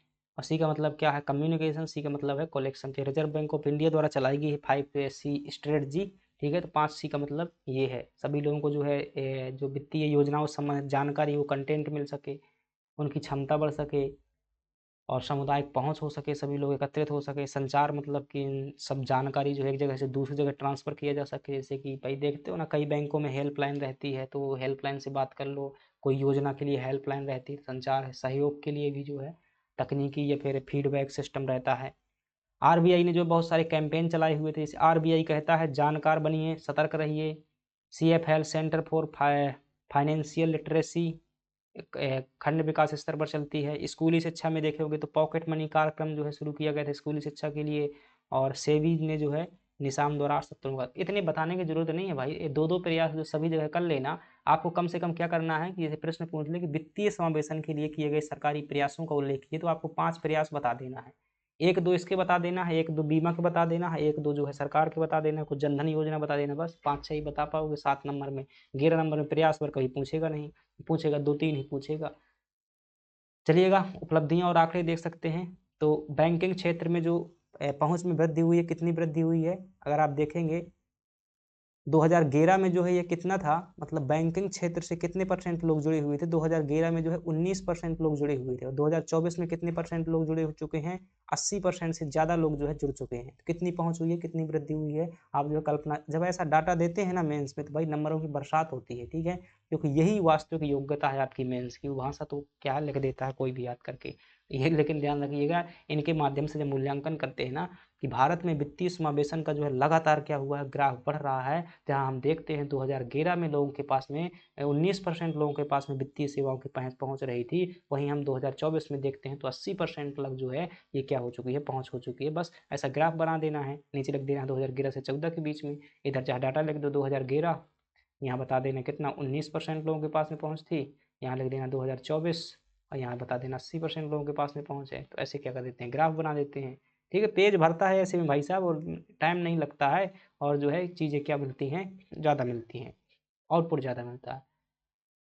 महिला खाता धारक देखें तो वर्तमान में लगभग 29 करोड़ जो है, 29.5 करोड़ जो क्या है महिला खाता धारक हैं, ये जो है एक अच्छी स्थिति है। ग्रामीण अर्ध शहरी खाता धारकों की संख्या देखें, यानी कि भारत में जितने भी खाता धारक हैं जिनके पास में अकाउंट हैं, उनमें से 67% लोग ग्रामीण और अर्ध शहरी लोग हैं। विश्व बैंक की रिपोर्ट देखेंगे तो वो कहती है कि भारत ने वित्तीय समावेशन में केवल 6 वर्ष में वह हासिल किया है जो आमतौर पर 47 वर्ग लगते हैं। तो यानी कि भारत में वित्तीय समावेशन में अभूतपूर्व क्या देखी गई है, प्रगति देखी गई है। चुनौतियां देख सकते हैं, क्या चुनौतियां हैं भाई वित्तीय समावेशन करने के लिए, क्या क्या हमारे यहाँ पर चैलेंजेस हैं, चुनौतियां हैं। यही चुनौतियां हैं कि डिजिटल विभाजन देखने को मिलता है, ग्रामीण क्षेत्रों में इंटरनेट और स्मार्टफोन की कमी है, डिजिटल साक्षरता का अभाव लोग जानते ही नहीं। अभी भी जो जियो का फोन रहता है तो उसमें जो है स्पीकर रहता है ना छोटा सा, उसमें बोलते हैं हेलो यूट्यूब ये दिखाओ, सीता जी का रामायण दिखाओ, हनुमान जी का रामायण दिखाओ, ऐसे जो है बोलते हैं गाँव में, ठीक है। तो उन्हें ज्ञान ही नहीं है, ठीक है। तो ये डिजिटल विभाजन देखने को मिलता है। वही दूसरी तरफ देखें निष्क्रिय खाते, खाते तो बहुत सारे खुल चुके हैं लेकिन उनमें कोई पैसा नहीं डालता है भाई साहब, पैसा है ही नहीं है तो कहाँ से डालें, हमारे पास में पैसा नहीं रहते हैं, ठीक है। तो इससे क्या होता है, खाते खुले हैं लेकिन जो है शून्य है, खातों का जो है दोहराव है, मतलब कि एक व्यक्ति के पास में देखें तो 5-5 खाते हैं, ठीक है। तो मेरे पास में भी ऐसे 2-4 खाते होंगे लेकिन उनमें से मैं किसी को यूज नहीं करता, एक बस में जो है यूज करता हूँ। 4-5 खाते हैं मेरे पास में, तो यही अपनी भी समस्या होगी। मौका मिला खुलवा लिया, कॉलेज में एक टाइम पर सागर में खुला हुआ था, एक जो है बरियार में खुला हुआ था, एक स्कूल टाइम पर खुला हुआ था जीरो वाला। ऐसे बहुत से खाते जो है खुलते रहते हैं, अभी जो है फिर से खुलेगा कभी, ठीक है। तो ये जो है निष्क्रिय खाते पड़े हुए एक चुनौती है हमारे यहाँ। वित्तीय धोखाधड़ी होती है भाई, ये भी तो चुनौती है, फ्रॉड होता है, साइबर फ्रॉड होता है आजकल तो और ज़्यादा होता है। साक्षरता की कमी के कारण जो है ऑनलाइन ठगी होती है, डिजिटल अरेस्ट का डर रहता है, ठीक है। देखेंगे तो भाई दादाजी का मोबाइल लीजिएगा, ओटीपी किसी ने कर लिया, कुछ नहीं फ़ोन आ रहा है उसका, तो ऐसे में क्या कर लिया ओटीपी। अभी की बात करें भाई साहब, एक अभी वो थे, एक बंदा था गाँव का हमारे, अब वो ने जो है ऐसे करता था, लोग पैसे निकाल लेता था, आँखों के बायोमेट्रिक का यूज़ करता था वो, ठीक है। फिंगर नहीं किसी का लगवाता था, आधार कार्ड से लोगों के पैसे निकाल लेता था। कहता आ जाओ दादी तुम्हारी फ़ोटो खींच रहे हैं, क्या बोलता है, आ जाओ दादी तुम्हारी फ़ोटो खींच रही हैं। मोबाइल जैसे ही क्या किया, उसकी आँखें मतलब आँखों में मोबाइल पड़ा, आँखों में जो है मोबाइल पड़ा, तो आँखों से क्या होता है, आधार कार्ड का बायोमेट्रिक लिंक होता है, ठीक है। तो बायोमेट्रिक यहाँ से भी पैसा निकल जाते हैं, तो वो ऐसे फ़ोटो खींच करके उनका बायोमेट्रिक स्कैन कर रहा था। फिर भाई साहब धीरे-धीरे ये जो है हमें पता चला, तो फिर हमने क्या कहा कि भाई साहब क्यों कर रहे हो, फिर उसको धमकाया कि लगा देंगे फ़ोन, तुमको फँसवा देंगे, फिर वो बंद कर दिया उसने, ठीक है। तो अभी भी बहुत लोग ऐसे करते हैं जो कियोस्क बैंक है गाँवों में, तो बहुत से लोग पैसा हड़प लेते हैं, उनको जानकारी नहीं रहती है। बुनियादी ढाँचा देखेंगे तो अभी भी बुनियादी ढाँचा नहीं है हमारे पास में, जैसे कि नेटवर्क नहीं है बहुत क्षेत्रों में, लाइट नहीं है बहुत से क्षेत्रों में, भौतिक दूरी है, तो ये जो है बहुत सारी कमी है। हालाँकि बहुत क्षेत्रों में हो चुका है, लेकिन अभी भी अधिकांश क्षेत्रों में क्या देखी जाती है, बहुत सारे क्षेत्रों में कमी है। तो ये क्या हो जाएँगी, चुनौतियाँ हो जाएँगी। समाधान क्या है और आगे की राह है, तो आप कह सकते हैं कि अगर फाइन कंक्लूजन यानी कि फिटनेस स्टार्टअप के साथ में क्या किया जाए, IPB Indian post payment bank का सहयोग, यानी कि ये वाला जो है अगर आपको अर्थव्यवस्था को क्या करना है, ऐसे से ऐसा बनाना है, तो आपको ये कार्य करना होगा। क्या करना होगा कि जो इंडियन पोस्ट पेमेंट बैंक है, आपने एक खाता खुलवाए हुए खूब, इंडियन पोस्ट पेमेंट बैंक है, तो इनको जो क्या किया जाए, ये बढ़ावा दिया जाए, ताकि जो है लोगों के पास में ज़्यादा से ज़्यादा ये खाते खुल सकें। शायद ये डाक व्यवस्था के माध्यम से चलता है, डाक सेवक के माध्यम से चलता है, इनको बढ़ावा दिया जाए। साथ ही साथ बैंक सखी जैसी योजना जो है, इस मॉडल को जो है अपनाया जाए, और मतलब महिलाओं को जागरूक किया जाए, लोगों को विश्वास दिलाया जाए। और जो साथ ही साथ में जो डिजिटल सुरक्षा, साइबर सुरक्षा से अच्छा और प्रभावी शिकायत निवारण तंत्र बनाया जाए। मतलब हर थाने के साथ में क्या होना चाहिए, एक वित्तीय धोखाधड़ी को जो है सॉल्व करने वाला एक क्या होना चाहिए, सुरक्षा तंत्र होना चाहिए थाने के पास में। और तकनीकी एकीकरण, स्व सहायता समूह है, सेल्फ हेल्प ग्रुप है, और डाकघरों का पूर्ण रूप से जो क्या होना चाहिए, डिजिटलीकरण होना चाहिए। ठीक है, तो ये जो है आगे की राय है। कुछ और भी सुझाव बता सकते हैं भाई, जो जो आपकी कमी है वो कमी को दूर करने के लिए 2-4 सुझाव बता सकते हो। निष्कर्ष है कि वित्तीय समावेशन केवल एक जो है आर्थिक नीति नहीं, बल्कि सामाजिक न्याय और राष्ट्रीय अखंडता का आधार है। यह विकसित भारत 2047 के लिए अनिवार्य शर्त है। तो आज हमने क्या किया, मौद्रिक नीति और वित्तीय समावेशन वाला टॉपिक जो क्या कर लिया, कंप्लीट कर लिया है। क्या आपने किया कि नहीं किया? मुझे उम्मीद है कि आपने जरूर किया होगा। अभी मैं बताता हूँ, जस्ट मिनट। कहीं ज़्यादा बहुत लंबी क्लास तो नहीं होगी भाई? कहाँ अपन पढ़ रहे थे भाई? बहुत सारे पेज हो गए हैं। ठीक है, ये है, ये सिलेबस देखिएगा। इधर जो है हमने क्या कर लिया, ये जो आपने देखा कि मौद्रिक नीति कर लिया और भारत में वित्तीय समावेशन कर लिया। दरअसल जो है ये सही तरीके से जो है मैंने बताया हुआ है, वरना जो है इसमें पढ़ाने में बहुत सारा टाइम लगता है। ध्यान रखना, एक टॉपिक को 3 घंटे में अपन भी क्या कर सकते हैं, करवा सकते हैं बहुत अच्छे से, एक ही चीज़ पर चर्चा कर सकते हैं। अगर समय पर चीज़ें ना हो पाई तो वो बहुत अच्छी जो है स्मार्टता नहीं उसे बोलते हैं ना, ये वो बोलते हैं। क्योंकि सिलेबस एमपीपीएससी का इतना भी बड़ा नहीं है कि कवर ना किया जा सके, लेकिन वो कोचिंग वाले जो 1 साल तक चलाने के लिए आराम आराम से क्या करते हैं, चलाते हैं। तो अपन क्या करेंगे, एक व्यवस्थित तरीके से मतलब करते जाएंगे। बाकी प्रैक्टिस जो है सबसे जरूरी होती है भाई, उतने में क्या करिए, आंसर राइटिंग प्रैक्टिस करिए ना, जल्दी से एक बार पूरा कर लीजिएगा। अब जो हमारा कल का टॉपिक होगा, ये बहुत बड़ा टॉपिक नहीं है, अनौपचारिक अर्थव्यवस्था पर नगद लेन देन का प्रभाव, ज़्यादा से ज़्यादा 30 मिनट में जो है निपट जाएगा। जरूरत होगी तो खाद्य सुरक्षा एवं लोक वितरण प्रभाव, ये टॉपिक बड़ा होगा, तो इसे जो है एक क्लास में देख लेंगे। चलिएगा, जो है मिलते हैं अगली क्लास में। धन्यवाद। पीडीएफ के लिए टेलीग्राम में जुड़ जाइएगा, बाकी लाइक सब्सक्राइब कीजिएगा। मेंस में मिलते हैं।